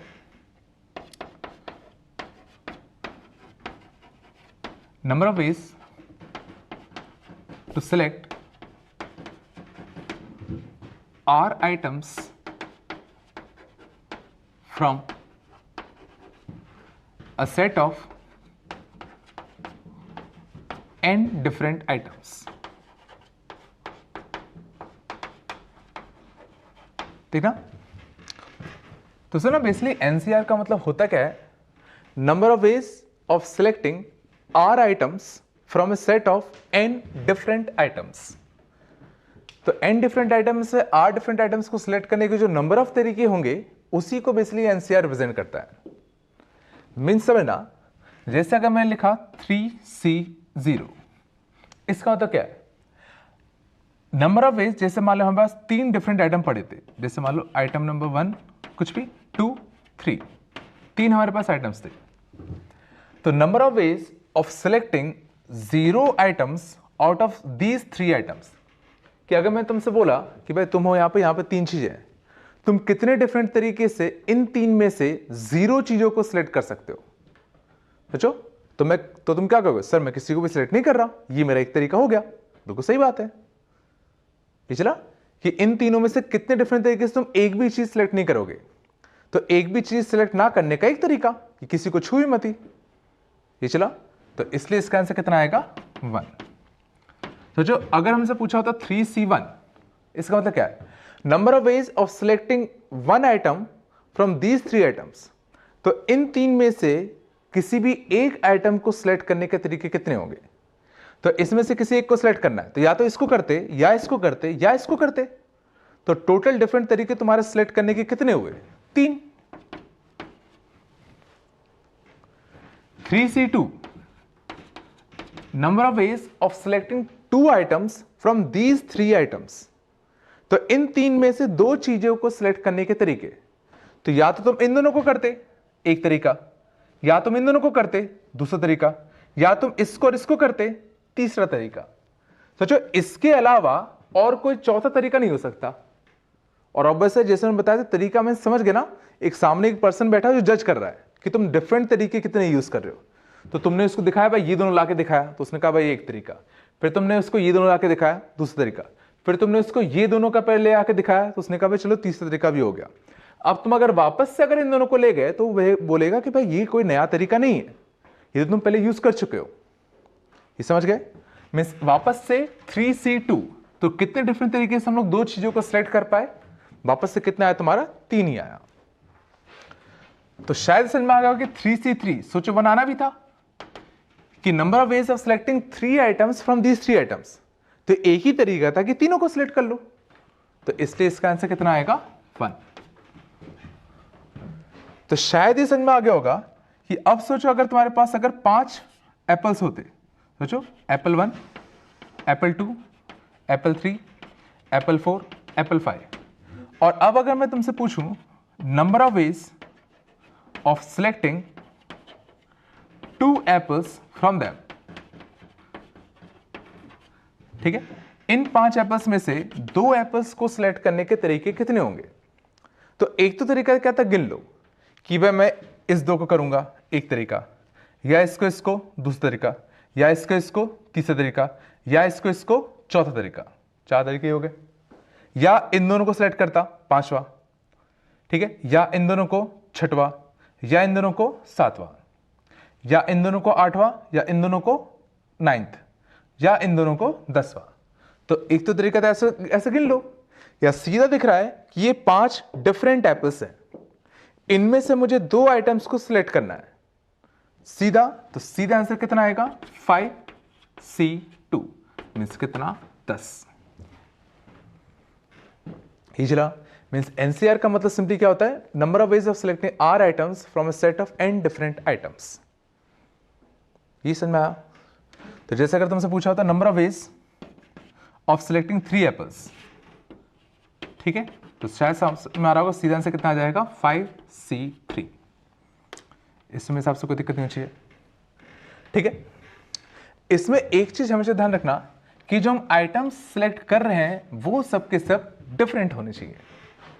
जैसे कि सोचो मैंने कुछ देर पहले भी कहा था, जैसे सोचो अगर तुम्हारे पास 5 डिफरेंट एप्पल्स होते, A1, A2, A3, A4, अब मैं अगर तुमसे पूछूं number of ways of selecting a single Apple, तो सोचो number of ways of selecting a single Apple, तो 4 डिफरेंट चीजों में से एक चीज को सिलेक्ट करने के नंबर ऑफ वेज कितने होंगे? 4C1 मीन्स कितना? 4। सही बात भी है, या तो इसको ले जाओ, या इसको, या इसको, या इसको। लेकिन इसी जगह पे अगर सोचो 4 अगर आइडेंटिकल एप्पल्स अगर होते, A1, A1, A1, A1, A1, अब अगर तुमसे पूछता number of ways of selecting Apple from these 4 identical apples, तो इस बार सोचो अगर मैं 4C1 कह देता तो ये गलत हो जाता, क्योंकि साफ साफ दिख रहा है कि इन सब में से एक सिंगल एप्पल को सिलेक्ट करने का एक ही तरीका होगा। समझ गए ना? वही बात कि इसको ले जाओगे या इसको ले जाओगे तो उसको सेम ही तरीका मानेगा सामने वाला। समझ गए? तो इस केस में आंसर आना कितना चाहिए था? 1, बट इससे करोगे तो कितना आएगा? 4, जो कि तुम्हारा क्या है? गलत है। तो ये तभी वैलिड होगा जब जिस चीजों से तुम सिलेक्ट कर रहे हो वो सेट ऑफ चीजें तुम्हारी कैसी हो? डिफरेंट हो। अगर उसमें कुछ थोड़ा सा पार्ट भी अगर आइडेंटिकल है, मीन्स पक्का इससे तुम्हारा आंसर सही नहीं आएगा। थोड़ा बता मैंने क्या क्या बोला, ठीक है? पिछला एनसीआर का मतलब बेसिकली है क्या, ठीक है? तो जैसे समझना, मान लो एक क्लासरूम है, in a classroom of 10 boys and 6 girls, ठीक है? मान लो अगर पूछा होता नंबर ऑफ वेज ऑफ, मान लो पहला होता सिलेक्टिंग 3 स्टूडेंट्स, पहला मान लो ये होता कि कितने डिफरेंट तरीके से हम लोग 3 बच्चों को सिलेक्ट कर सकते हैं। ऑब्वियसली मैं मान के चल रहा हूं कि बच्चे ट्विंस नहीं है, ठीक है ना? तो 10 बच्चे, 10 बॉयज, 6 गर्ल्स। हमारा काम क्या है सुना? इस बार हमारा काम क्या है? Number of ways of selecting 3 students. तो हमें क्या करना है? टोटल हमारे स्टूडेंट्स कितने? 10 और 6 16। तो 16 डिफरेंट स्टूडेंट्स में से 3 स्टूडेंट्स को सिलेक्ट करने के तरीके। तो सीधा कितना आएगा तुम्हारा? 16C3। ये चला, ये समझ गए? अगला part, number of ways of selecting, मान लो होता 4 बॉयज। ध्यान देना, वापस से क्वेश्चन समझने की कोशिश करो कि वापस से ये समझ गए, ये हमें इंफॉर्मेशन दी रखी है। इंफॉर्मेशन क्या है कि भाई एक क्लास में 10 बॉयज है 6 गर्ल्स है।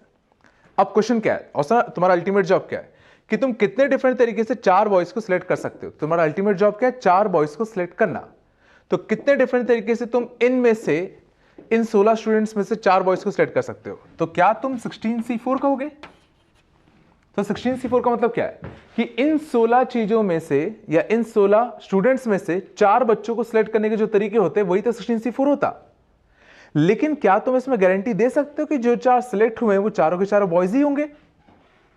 सोचो, ये तो हमने क्या कहा कि इन 16 स्टूडेंट्स में से कोई भी चार सिलेक्ट होने के तरीके इतने होते। बट सोचो इसमें पक्का ऐसे भी कुछ केस होंगे जब इसमें गर्ल्स सिलेक्ट हो गई होंगी। ये समझ गए मिस? लेकिन हमें क्या चाहिए था, हमें तो खाली 4 बॉयज को सिलेक्ट करने के नंबर ऑफ तरीके चाहिए थे। मिस ये जो तरीका था वो गलत था, क्योंकि इसमें जरूरी नहीं कि बॉयज सिलेक्ट हुए, इसमें हो सकता है गर्ल्स सिलेक्ट हो गई होंगी। ये चला, तो इस केस में हम लोग क्या करेंगे, 10 बॉयज में से कोई 4 सिलेक्ट करो। देखो इसमें कंफर्म है जितने भी 4 सिलेक्ट हुए हैं सबके सब बॉयज ही हैं। समझ गए? 10 बॉयज थे, 10 में से कोई भी 4 बॉयज को सिलेक्ट कर लो। ये चला, number of ways of selecting मान लो था 3 बॉयज एंड 1 गर्ल, कि 3 बॉयज और 1 गर्ल को सिलेक्ट करने के कितने डिफरेंट तरीके हैं। तो सर ना इस काम को भी समझना, मैं 2 कामों में तोड़ रहा हूं। पहला काम क्या है मेरा, 3 बॉयज सिलेक्ट करो, पहला काम। दूसरा काम मैं कह रहा हूं अपना 1 गर्ल सिलेक्ट करो। सही है? अब इसको 2 मैंने डिफरेंट कामों में तोड़ दिया। पहला काम मेरा क्या है कि भाई इन 16 बच्चों में से मुझे 3 बॉयज लेने हैं। 3 बॉयज को सिलेक्ट करने के तरीके कितने होंगे? तो वापस से देखना 16C3 नहीं कहेंगे, क्योंकि हमें खाली तीनों के तीनों बॉयज ही चाहिए। तो तीनों के तीनों अगर मुझे बॉयज चाहिए तो क्यों ना मैं 10 बॉयज में से कोई 3 बॉयज सिलेक्ट कर लूं। ये चला, इसमें कंफर्म है तीनों के तीनों बॉयज ही होंगे। समझ गए? तो पहला काम करने के तरीके कितने थे, 10C3। दूसरा काम करने के तरीके कितने कि मुझे 1 गर्ल सिलेक्ट करनी है, तो 6 में से 1 गर्ल सिलेक्ट करने के तरीके कितने होते, 6C1।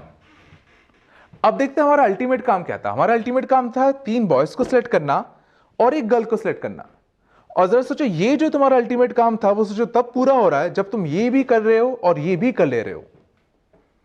ये सोचो, तो जब ये काम हो जाएगा और ये काम हो जाएगा तो ये ऑटोमेटिकली कंप्लीट हो जाता। मीन्स इसको करने के लिए हमें ये दोनों काम करने पड़ेंगे। मीन्स आंसर क्या होगा, इन दोनों का मल्टीप्लाई। इसका आंसर कितना आएगा, 10C3 इंटू कितना, 6C1। ये चला, अगला देखो, number of ways of selecting, तो शायद इसमें में आ गया होगा। 5 स्टूडेंट्स, ठीक है, 5 स्टूडेंट्स, सोचो ये समझने की कोशिश करना, विद एटलीस्ट 1 गर्ल। ये देखना थोड़ा सा कठिन होगा। इस बार सना क्वेश्चन क्या है, इस बार सना क्वेश्चन ये था कि तुम्हें 16 बच्चे दे रखे हैं, तुम्हारा काम क्या है, इनमें से 5 बच्चों को सिलेक्ट करना। समझ गए सना, सिलेक्टिंग 5 स्टूडेंट्स। तो अल्टीमेट काम क्या है तुम्हारा कि 5 बच्चों को सिलेक्ट करना है। लेकिन इस पर एक छोटी सी कंडीशन दे रखी है। कंडीशन ये दे रखी है विद एटलीस्ट 1 गर्ल, कि उन 5 बच्चों में से कम 1 लड़की होनी चाहिए। ये चला, तब इस केस में क्या करेंगे, ठीक है? तो ऐसे केसेस समझना जब समझ गए ना, कुछ ऐसी कंडीशन बन जाए तो हमें साफ साफ समझ में आ रहा है कि भाई ये जो 5 का ग्रुप है, अब इसमें सोचो केसेस बन सकते हैं कि उसमें जो नंबर ऑफ गर्ल्स हैं वो कितनी है।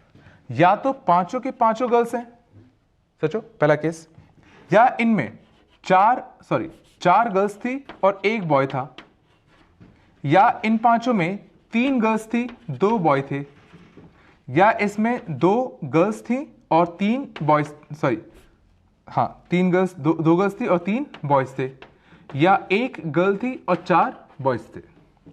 सोचो इस काम को करने के लिए सोचो ये सारे तरीके होते।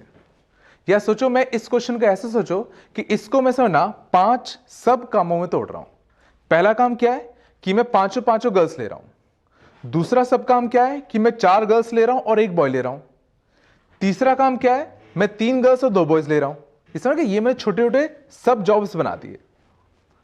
सोचो 5 गर्ल्स लेने के इन सब में से, तो देखो इन 6 गर्ल्स में से 5 गर्ल्स लेने के तरीके कितने होते, 6C5 प्लस 4 गर्ल्स और 1 बॉय सेलेक्ट करने के, तो शायद अब तक समझ में आ गया हो। 4 गर्ल्स सेलेक्ट करने के तरीके कितने होते, 6C4। 1 बॉय सेलेक्ट करने का तरीका कितना होता, 10C1। और देखो हमारा काम कंप्लीट कब होगा, जब हम 4 गर्ल और 1 बॉय दोनों को सिलेक्ट कर लेंगे, इसलिए इसके बीच में क्या आएगा, मल्टीप्लाई। चला, ये हमारा काम क्या था कि 4 गर्ल्स और 1 बॉय सिलेक्ट करना। तो ये पूरा काम कब कंप्लीट हो रहा है, जब तुम ये भी कर लोगे ये भी कर लोगे, इसलिए यहां क्या आया, मल्टीप्लाई।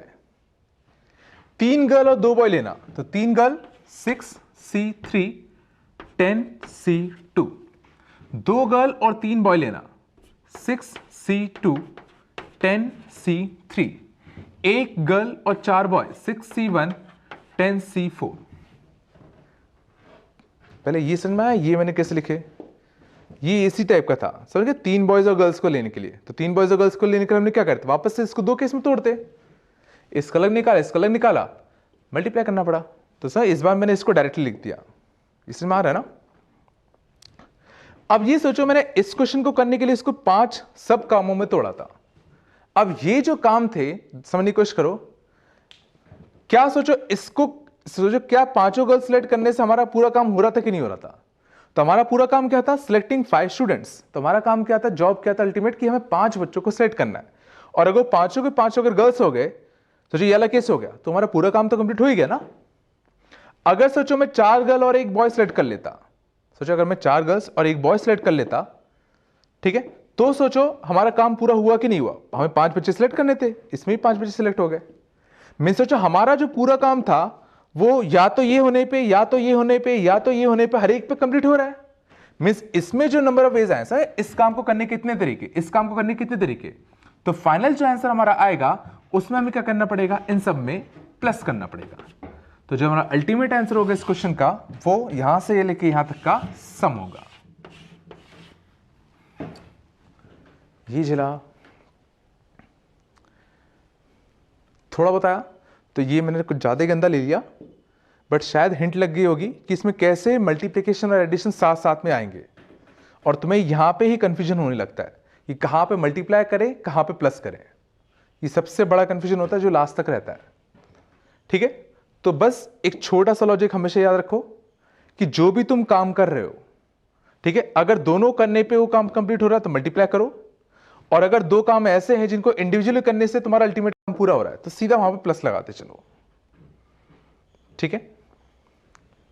हो सकता है बहुत बच्चे सीधे भी फील कर पा रहे हो कि इसमें प्लस आना ही था, तो अच्छी बात है, कोई दिक्कत वाली बात नहीं है। लेकिन जिनको दिक्कत आ रही है उनको कुछ ऐसे सोचना पड़ेगा, ठीक है। थोड़ा बताया, ये समझ में आया एनसीआर का यूज कैसे करना है, ठीक है। और देखो, हाँ देखना, चलो आगे देखते हैं। जैसे ना मान लो क्वेश्चन होता, number of ways to give, ठीक है, 4 different chocolates to 3 different students. जैसे मान लो ये होता, number of ways to give 4 different chocolates to 3 different students, और ऐसा है कि any student can get any number of chocolates, any student can get any number of chocolates. समझ गया, मतलब ऐसा भी हो सकता है कि किसी एक ही बंदे को सारी की सारी चॉकलेट्स मिल जाए, ठीक है। देखना, अब इसमें जरा समझने की कोशिश करते हैं। तो सोचो इसमें, सोचो अगर मुझे कुछ सब जॉब्स अगर बनाने होते तो मैं क्या बनाता। सोचो पहले तो ये सोचो तुम्हारा अल्टीमेट काम क्या है। सोचो इसमें तुम्हारा जो अल्टीमेट काम था, ध्यान देना अच्छे से, वो था number of ways to give 4 different chocolates to 3 different students. Means chocolates को स्टूडेंट्स में बांटना। समझना अच्छे से, ये तुम्हारा काम क्या है, चॉकलेट्स को स्टूडेंट्स में बांटना, ना कि हर स्टूडेंट को चॉकलेट देना। ये थोड़ा दोनों में समझने की कोशिश करो कि हर स्टूडेंट को चॉकलेट देना तुम्हारा काम नहीं है। ये हो सकता है कि एक ही स्टूडेंट को सारे चॉकलेट्स मिल जाए, हाँ, लेकिन ये जरूर है कि काम के शुरुआत में तुम्हारे पास 4 चॉकलेट्स है, काम के लास्ट में तुम्हारे पास 0 चॉकलेट्स बचनी चाहिए। ये चला, तो तुम्हारा काम क्या था? चॉकलेट्स को डिस्ट्रीब्यूट करना। ये चला, तो सोचो मैं कह रहा हूं मेरा पूरा काम कंप्लीट तब हो जाता जब सोचो मैं चारों चॉकलेट्स डिस्ट्रीब्यूट कर देता, हो जाता ना। तो सोचो इसके लिए, सोचो मैं इसके लिए जो सब जॉब्स में बना रहा हूं वो मैं कह रहा हूं पहला सब जॉब था चॉकलेट 1 को डिस्ट्रीब्यूट करना। दूसरा काम था मेरा, दूसरा जो सब जॉब था वो था चॉकलेट 2 को डिस्ट्रीब्यूट करना। जो मेरा तीसरा सब जॉब था वो था चॉकलेट 3 को डिस्ट्रीब्यूट करना, और जो मेरा चौथा सब जॉब था वो था चॉकलेट 4 को डिस्ट्रीब्यूट करना। पिछला मेरे सब जॉब्स मैंने बनाए क्या? चॉकलेट 1 को डिस्ट्रीब्यूट करना पहला जॉब, चॉकलेट 2 को डिस्ट्रीब्यूट करना एंड सो ऑन। पिछला ये यहां तक कोई दिक्कत नहीं। अब देखना, अब देखते हैं चॉकलेट 1 को डिस्ट्रीब्यूट करने के, सर अब हमारा काम क्या है? बस चॉकलेट 1 को डिस्ट्रीब्यूट करना है। तो सोचो चॉकलेट 1 को डिस्ट्रीब्यूट करने के लिए तुम्हारे पास कितने तरीके हैं? तो चॉकलेट 1 को डिस्ट्रीब्यूट करने के लिए सोचो तुम्हारे पास कितने बच्चे? 3 बच्चे थे, और सर ना चॉकलेट्स देनी है, रखनी नहीं अपने पास, है ना। हाँ, तो पहले चॉकलेट को देने के कितने तरीके थे? 3, या तो पहले वाले बच्चे को, या दूसरे वाले बच्चे को, या तीसरे वाले बच्चे को।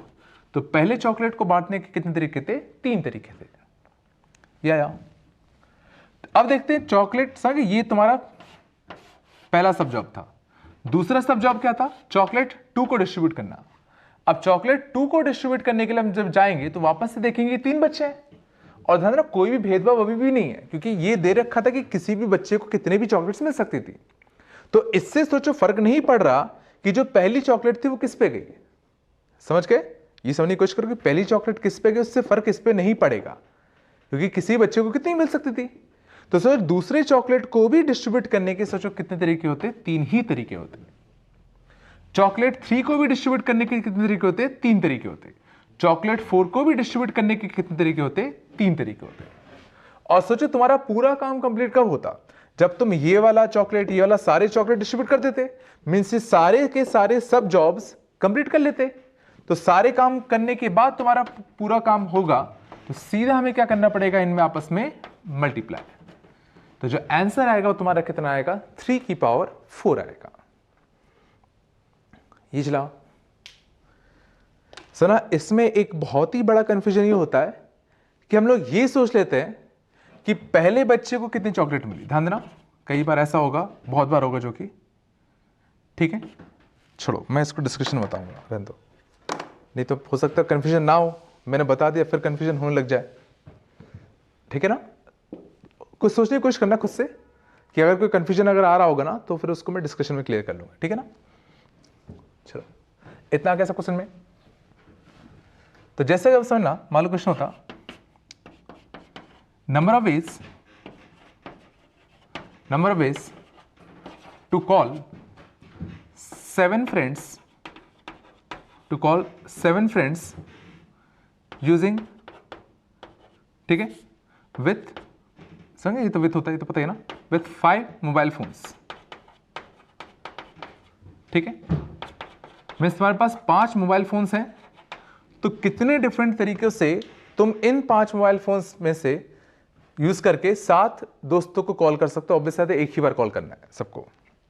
मान लो क्वेश्चन ये था, तो वापस से तुम्हारा बेसिकली तो बस ये सोचना है कि तुम्हारा इसमें अल्टीमेट जॉब क्या है। ठीक है, 5 मोबाइल फोन्स को यूज करना, क्या ये तुम्हारा जॉब था, या 7 के 7 फ्रेंड को कॉल करना ये तुम्हारा जॉब था।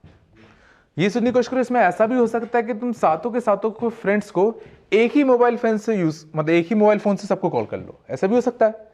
मीन्स ये तुम्हारा काम बिल्कुल नहीं है कि तुम्हें 5 के 5 मोबाइल फोन्स का यूज करना है। ये चला, ये तुम्हारा काम नहीं है। तुम्हारा काम क्या है? 7 फ्रेंड्स को बस कॉल जाना चाहिए। अब मोबाइल फोन्स कौन सा यूज हो रहा है उससे फर्क नहीं पड़ता। पहले ये समझ आया कि तुम्हारा काम क्या था। तो सोचो तुम्हारा काम कंप्लीट कब होगा? जब 7 के 7 फ्रेंड्स को कॉल लग जाएगा। तो जरा सोचो अगर तुम्हें सब जॉब्स अगर इसमें बनाना होता तो क्या बनाते? तो 7 के 7 को जब कॉल लग जाएगा तो तुम्हारा काम कंप्लीट हो जाता। तो इसमें समझना, जो मैं जॉब्स बना रहा हूं या सब जॉब्स में जो बना रहा हूं, वो बना रहा हूं कि पहले फ्रेंड को कॉल करने के तरीके, पहले फ्रेंड को कॉल लगाने के तरीके। दूसरे फ्रेंड को कॉल लगाने के तरीके, तीसरे फ्रेंड को कॉल लगाने के तरीके, एंड सो ऑन करते करते सातवें फ्रेंड को कॉल लगाने के तरीके। इजला कि तुम्हारा काम क्या था, फ्रेंड्स को कॉल करना। जब इसको कॉल कंप्लीट हो जाएगा, इस पे कॉल चलाएगा, इस पे चलाएगा, इस पे चलाएगा, जब सब पे कॉल चला जाएगा तो तुम्हारा काम कंप्लीट हो जाएगा। इजला अब पहले फ्रेंड को कॉल करने के तरीके तो ऑब्वियस बात है 5 में से कोई सा भी फोन यूज कर सकते थे। दूसरे फ्रेंड को कॉल करने के तरीके, और ध्यान देना वो इंडिपेंडेंट है कि तुमने पहले फ्रेंड को किस वाले फोन से कॉल किया था। सोचो किसी से भी कॉल किया हो, क्या फर्क पड़ता है, सेम फोन यूज यहां भी तो कर सकते हो ना। तो दूसरे फ्रेंड को कॉल करने के तरीके ये भी तुम्हारे कितने होते हैं, 5 ही होते हैं। तीसरे को भी 5, सबके 5, तो आंसर कितना आएगा 5 की पावर 7। ठीक है, ये समझ में आया सबको। चलो ठीक है, आगे देखते हैं।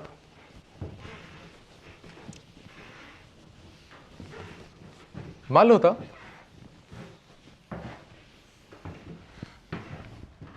सर ना, मान लेते हमारे पास 7 डिफरेंट कलर्स होते हैं विबजीआर। सर क्या हमारे पास 7 डिफरेंट कलर पेंट्स हैं और इनकी बहुत क्वांटिटी है हमारे पास, कमी नहीं है। ठीक है, तुम्हारे पास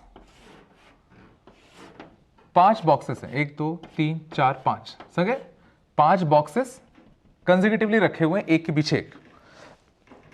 ठीक है, मान लो पूछा होता number of ways to colour all these boxes, मान लो था number of ways to colour all these boxes. ठीक है, और इसमें भी मैं कुछ रिस्ट्रिक्शंस दे देता हूं। सर रिस्ट्रिक्शन मतलब पहला,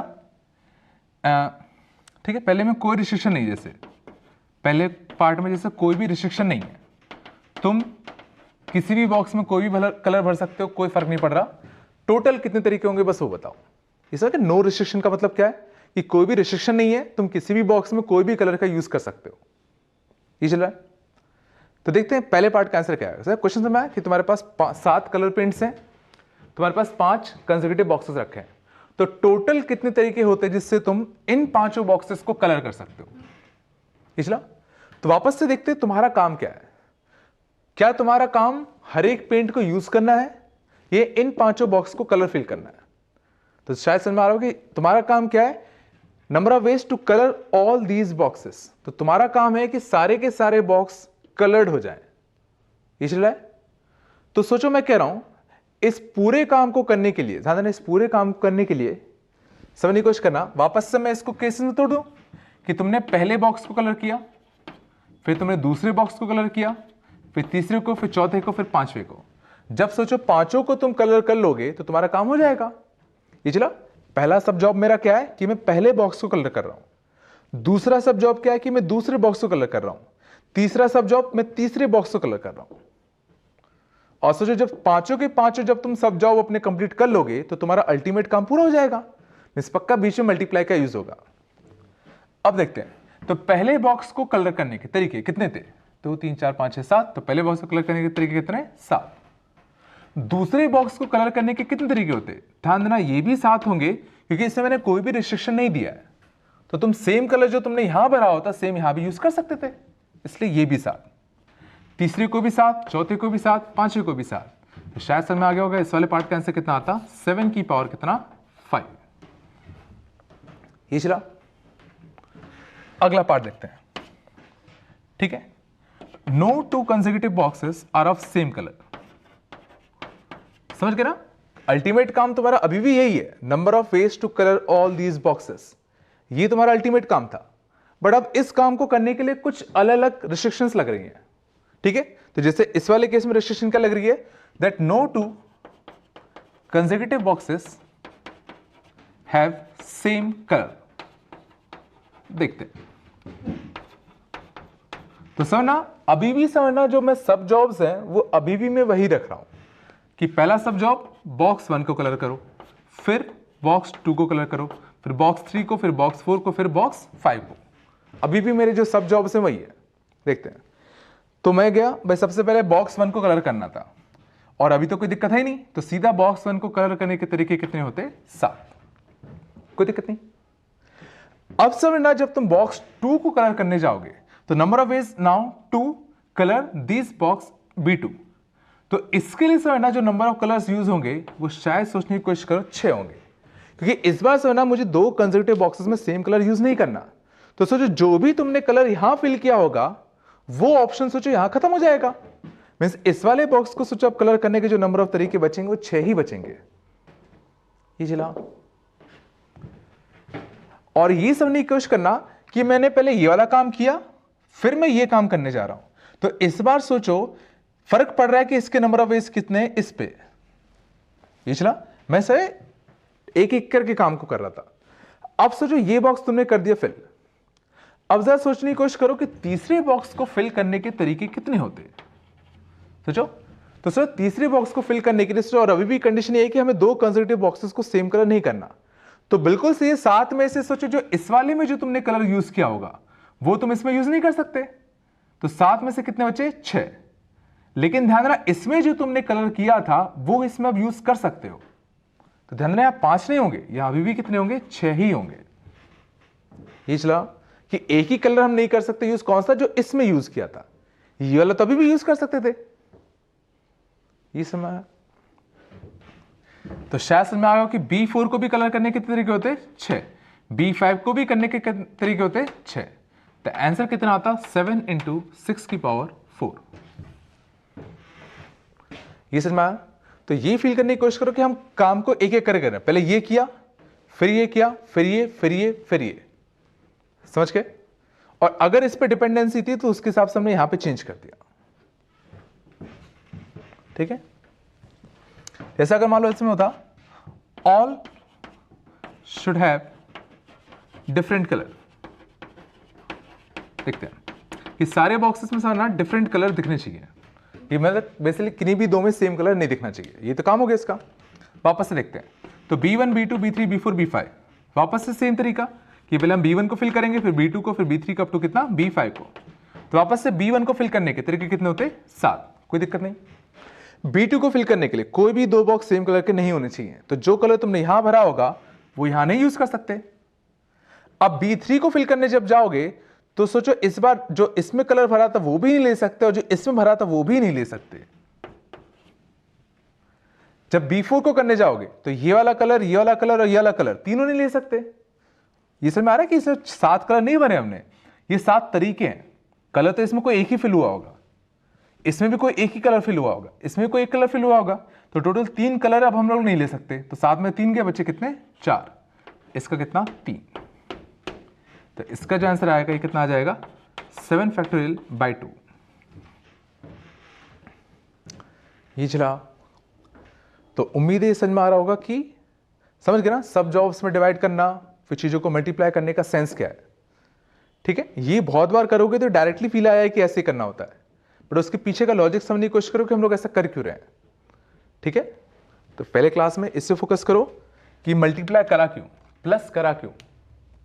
फिर इनिशियली क्या होता है, फ्लो में करने लग जाते हैं, फिर बाद में क्लिक करता है ये कर क्यों रहे हम लोग, फिर वहां से कंफ्यूजन चालू हो जाता है। ठीक है? तो बेस अगर स्ट्रांग रखोगे ना तो बाकी फिर इतना सोचना नहीं पड़ेगा, डायरेक्टली क्लिक कर जाएगी 7 5 6 4 ऐसे होगा। ठीक है? लेकिन अभी थोड़ा देखने की कोशिश करो। ठीक है? ये वाला क्वेश्चन आगे सबको आगे चले देखना चाहिए। एक और क्वेश्चन देखना। जैसे मान लो क्वेश्चन होता form 5 digit numbers, form 5 digit numbers using the digits 1 2 3 4 5 6 7। ठीक है?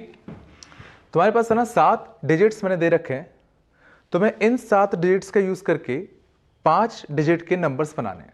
ठीक है? फिर नंबर ऑफ वेज। ठीक है? अब इसमें मैं कुछ रिस्ट्रिक्शन देता हूं। पहला जैसे पार्ट है नो रिस्ट्रिक्शन, कि जैसा मन चाहे नंबर बना लो, सारे काउंट करने हैं। तो ऐसे कितने नंबर्स बनेंगे देखते हैं। तो 1 2 3 4 5 6 7 इन सब डिजिट्स का यूज करके हमें टोटल 5 डिजिट के नंबर्स बनाने हैं। और पहले में था कि टोटल तुम ऐसे कितने 5 डिजिट के नंबर्स बना सकते हो। तो वापस से सोचो, मैं कह रहा हूं कि 5 डिजिट के नंबर्स बना रहे हैं, तो सोचो मैं कह रहा हूं मुझे 5 जगह ही तो फिल करनी है, 1s place, 10s place, 100 place, 1000 place, 10,000 place. सोचो अगर मैं इन पांचों जगह को अगर भर दिया तो एक नंबर फॉर्म हो जाएगा। सोचो इसमें एक डिजिट आ गया, इसमें एक डिजिट आ गया, इस वाले में, इस वाले में, इस वाले में, इन सब में अगर एक ही डिजिट अगर आ गया तो सोचो अपना जो पूरा जो नंबर था वो कंप्लीट हो जाएगा। तो बेसिकली पूरा एक नंबर बनाने के लिए बेसिकली मुझे इन पांचों डिजिट्स को फिल करना था, जगह को फिल करना था। ठीक है, समझ गए? अब देखते हैं तो इस जगह को फिल करने के तरीके कितने थे। तो तुम्हारे पास 7 डिजिट्स थे, तो इस जगह को फिल करने के तरीके कितने हैं? 7। इस वाली जगह को फिल करने के तरीके कितने हैं? तो ये समझना कोशिश करो कि जो डिजिट तुमने यहां फिल किया वो यहां भी तो फिल कर सकते हो, क्योंकि सर इसने लिखा फॉर्म 5 डिजिट नंबर्स।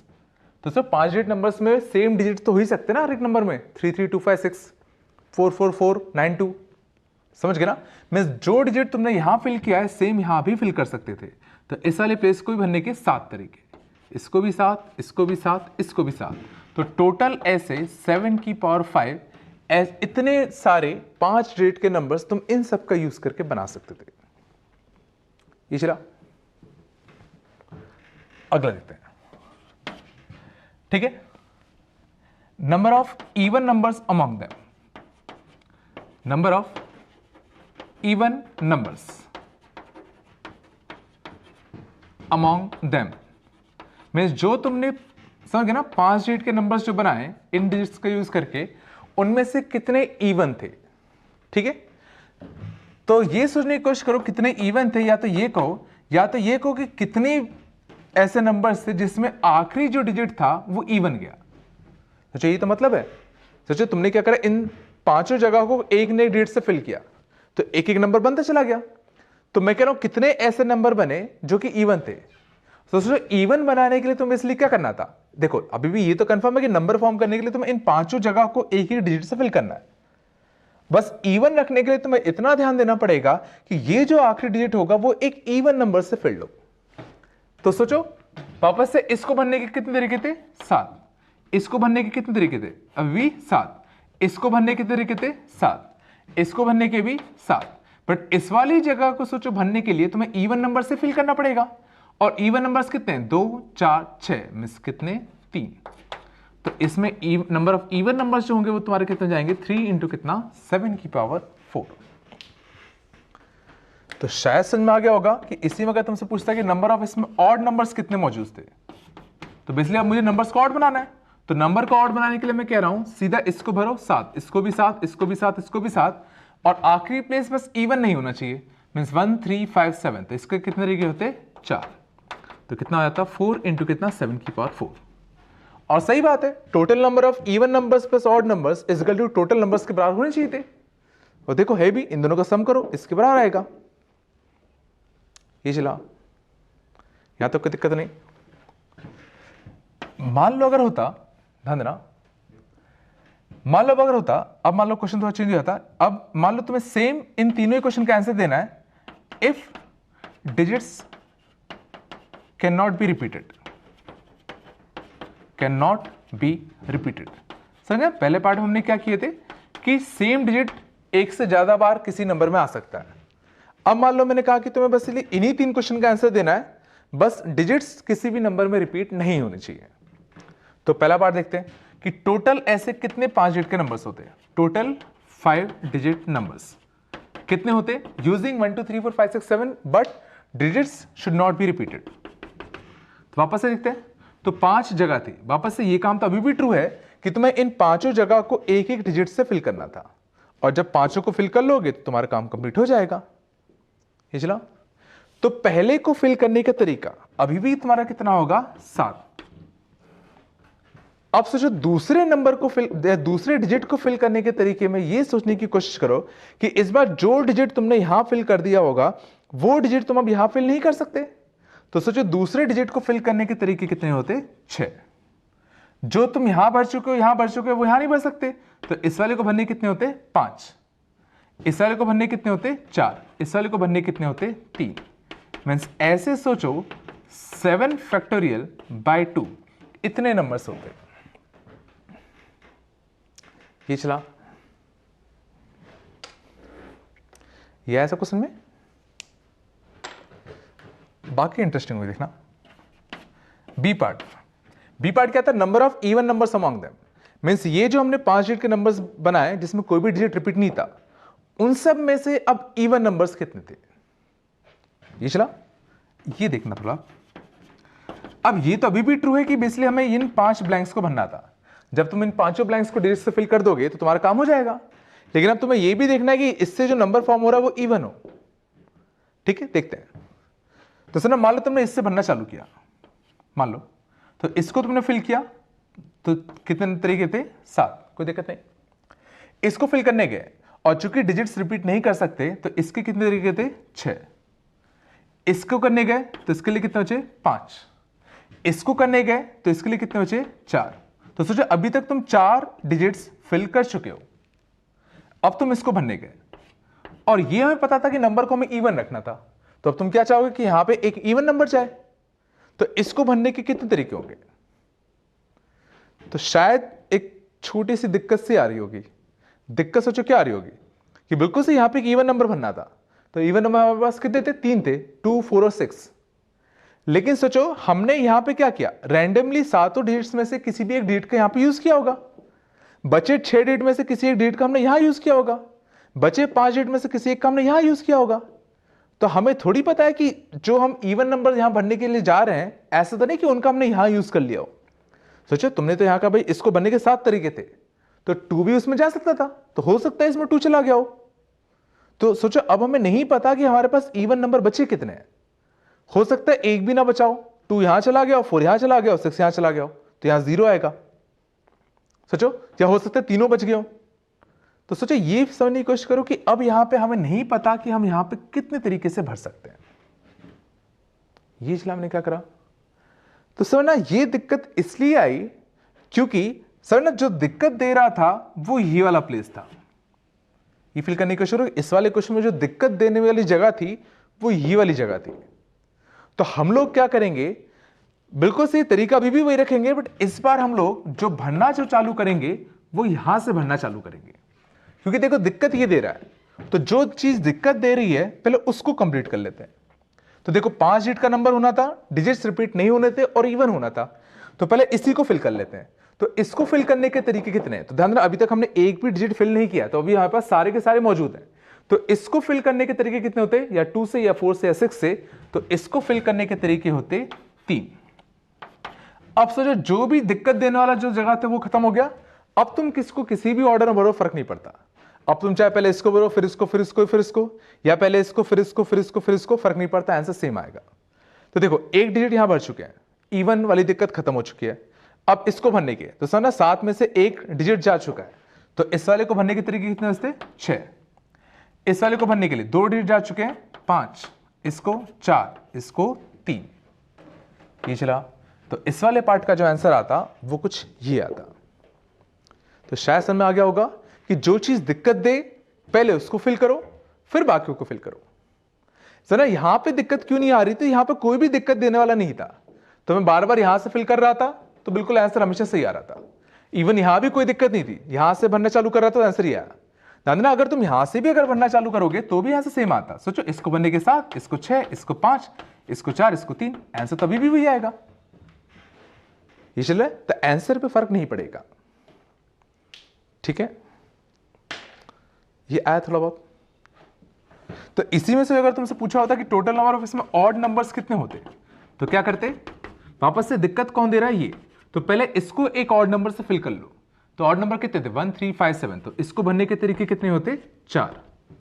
अब कोई दिक्कत नहीं है, तो एक डिजिट जा चुका था, तो इसको भरने के 6, 2 डिजिट जा चुके थे, इसको भरने के 5, इसको 4, इसको 3। ये थोड़ा बहुत आया। ठीक है, तो ऐसे क्वेश्चंस हम लोग आगे बहुत सारे करेंगे, पर थोड़ा सा समझ में आना चाहिए हम लोग ऐसा कर क्यों रहे हैं। ठीक है, और ये चीज कि बेसिकली हमें स्टार्ट कहां से लेना है, तो स्टार्ट हमेशा वहां से लो जहां से बेसिकली दिक्कत दे रहे हो। तो पहले इसको कंप्लीट करो, फिर बाकियों को फिल कर दो। ठीक है, तो इस वाले में दिक्कत नहीं आनी चाहिए मेरे हिसाब से। ठीक है, चलो आगे देखना। हाँ, एक और क्वेश्चन देखना। जैसे हमारा क्वेश्चन होता total number of numbers, total number of numbers that can be formed,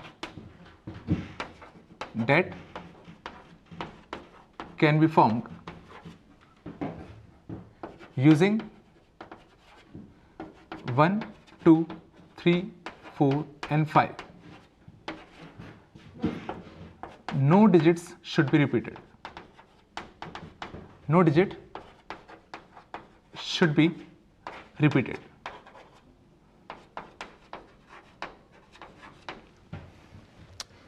तो इस बार सर नहीं क्वेश्चन करना, इस बार क्वेश्चन क्या है कि तुम्हें 1, 2, 3, 4, 5 इन पांचों डिजिट्स का यूज करके बताने कि तुम कितने डिफरेंट नंबर्स फॉर्म कर सकते हो और उन नंबर्स में कोई भी 2 डिजिट रिपीट नहीं होना चाहिए। तो पहले सर ने इसमें सर क्वेश्चन करना, इसने कहा कि तुम टोटल नंबर ऑफ नंबर्स कितने फॉर्म कर सकते हो ये तुम्हें बताना है। तो सर ने कहीं भी इसमें ये मेंशन नहीं किया कि तुम्हें कितने डिजिट का नंबर बनाना है। तो तुम्हें इसलिए ये मान के चलना पड़ेगा कि जितने भी डिजिट का नंबर बने वो एक नंबर होगा। ये चला मीन्स सिंगल डिजिट वाले भी नंबर होंगे, सेकंड 2 डिजिट वाले भी नंबर होंगे, ठीक है। तो तुम्हें वैसे बेसिक टोटल कितने नंबर्स होंगे। तो सर ना सबसे पहले तो मैं क्या करता हूं, केस बना लेता हूं। सर ना तो केस 1 सोचो क्या होता, केस 1 होता या तो वो एक सिंगल डिजिट का नंबर होता ए टाइप का। तो सर सिंगल डिजिट के ऐसे कितने डिफरेंट नंबर्स बना सकते हो यूजिंग दीज 5 डिजिट्स। तो समझ में आ रहा होगा 5 ही होंगे, एक 1, एक 2, एक 3, एक 4, एक 5। केस 2 या तो सोचो 2 डिजिट के नंबर होते, ठीक। तो देखते हैं 2 डिजिट के ऐसे कितने नंबर बना सकते हैं यूजिंग दीज 5 डिजिट्स। तो अब इससे आते 2 डिजिट के नंबर बनाने के लिए इसलिए जब मैं इन दोनों ब्लैंक्स को फिल कर दूंगा डिजिट से तो मेरा काम हो जाएगा। तो इस वाले ब्लैंक को भरने के लिए 5 और चूंकि डिजिट्स रिपीट नहीं होनी चाहिए तो इस वाले ब्लैंक को भरने के लिए 4। तो 2 डिजिट के ऐसे कितने नंबर्स बनेंगे 20। केस 3 या तो 3 डिजिट के नंबर्स होते, तो 3 डिजिट्स के ऐसे कितने नंबर्स होंगे। तो इसको भरने के 5, इसको 4, इसको 3, तो ये कितना आ जाएगा 60। केस 4 4 डिजिट के नंबर होते, तो 4 डिजिट के नंबर होते तो शायद एक तो समझ में आ गया होगा।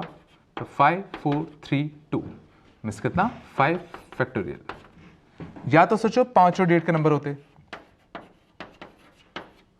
तो 5, 4, 3, 2, 1, तो ये भी तुम्हारा कितना आता 5 फैक्टोरियल। पहले चला मैंने क्या किया कि या तो सिंगल डिजिट के नंबर होते या 2 डिजिट के या 3 के या 4 के या 5 के। अब ये सुनने की कोशिश करो, ध्यान देना, जब भी समझना हम किसी भी क्वेश्चन को करने के लिए अगर केसेस बनाएंगे, जैसे हम लोग यूनियन और इंटरसेक्शन में भी करते थे, सेम वही चीज है इसमें भी, कि जब भी तुम किसी क्वेश्चन को सॉल्व करने के लिए केस बना रहे हो कि भाई या तो इस क्वेश्चन में ये हो सकता है या ये या ये या ये या ये, तो हमेशा फाइनली आंसर्स को क्या करना पड़ेगा, उन सब केसेस के आंसर को तुम्हें जोड़ के फाइनल आंसर देना पड़ेगा। मीन्स इस केस में जो फाइनल आंसर आता है कितना आता 2 × 5 factorial plus 60 plus 80 plus 5 means कितना प्लस 85। तो 240 प्लस 85 मीन्स कितना 325। ये इसका आंसर होता है। इसने क्वेश्चन मैंने क्या कहा कि जब भी तुम किसी भी क्वेश्चन को करने के लिए केसेस बनाओगे तो हर केस का जो आंसर होगा फाइनली उन सब केसेस को ऐड करके फाइनल आंसर मिलेगा। जैसे यूनियन में करते थे, याद करो कि जब भी किसी क्वेश्चन को करने के लिए हम लोग केसेस बनाते थे, केस 1 से ये आंसर ये इनइक्वालिटी बनती थी, केस 2 से ये इनइक्वालिटी बनती थी, तो फाइनल आंसर हमारा क्या आता था, इन दोनों केसेस का यूनियन जो आता था। और यूनियन मींस क्या, बेसिकली ऐड किया हमने। या ऐसे सोच लो कि हमारा काम क्या था, टोटल नंबर ऑफ नंबर्स बनाना, ठीक है। तो सोचो अगर मैं सिंगल डिजिट का नंबर बना रहा हूं तो भी मेरा काम कंप्लीट हो रहा था। सोचो अगर मैंने सिंगल डिजिट का नंबर बना दिया तो मेरा काम तो कंप्लीट हो गया ना, हमें क्या नंबर्स ही तो फॉर्म करना है। तो ये जॉब मैंने अगर कंप्लीट कर दिया तो भी मेरा ये काम हो रहा था। अगर मैं 2 डिजिट के ऐसे नंबर देख ली कितने हैं तो भी मेरा काम हो रहा था, 3 डिजिट के देख लिए तो भी मेरा काम हो रहा था। तो ये सबको करने से इंडिविजुअली ये काम कंप्लीट हो रहा था। मीन से कौन सा वाला केस हो गया, पहला वाला एडिशन वाला। तो बेसिकली मुझे क्या करना पड़ेगा, इन सबको ऐड करना पड़ेगा। या तो ऐसे सोच लो, या समझ गए ना, किसी भी चीज को करने तुमने केस बना दिए, या तो ये होता या तो ये होता, इससे करते तो इतने तरीके मिलते, इससे करते तो इतने तरीके मिलते, तो टोटल इतने तरीके हो गए। फील करने की कोशिश करो, ठीक है। तो ये हमेशा याद रखना, बहुत बार होगा हम लोग केसेस बनाएंगे, सीधा मैं ऐड कर दूंगा, ठीक है। इतना समझ में आ गया। वापस से कॉपी में जो जो डाउट्स आ रहे हैं लिखते रहो, जो आए सीधा पूछ लेना डिस्कशन में। पूछोगे तभी वो क्लियर आउट होगा, ठीक है ना, क्योंकि मुश्किल है कोई समझा पाएगा अभी, ठीक है, आपस में मतलब तुम लोग नहीं समझा पाओगे क्योंकि पहली बार पढ़ रहे हो, ठीक है, तो अभी तुम मुझसे ही पूछना पड़ेगा। हाँ 4-5 क्लास हो जाए उसके बाद तुम लोग भी आपस में डाउट्स बता सकते हो, ठीक है, बट अभी तुम लोगों को पूछना पड़ेगा, ठीक है। तो उम्मीद है समझ में आ गया होगा, ठीक है। DCT-1 इसकी काफ़ी अच्छे से करना, वो सबसे इंपॉर्टेंट है, ठीक है। चलो मिलते हैं अपन।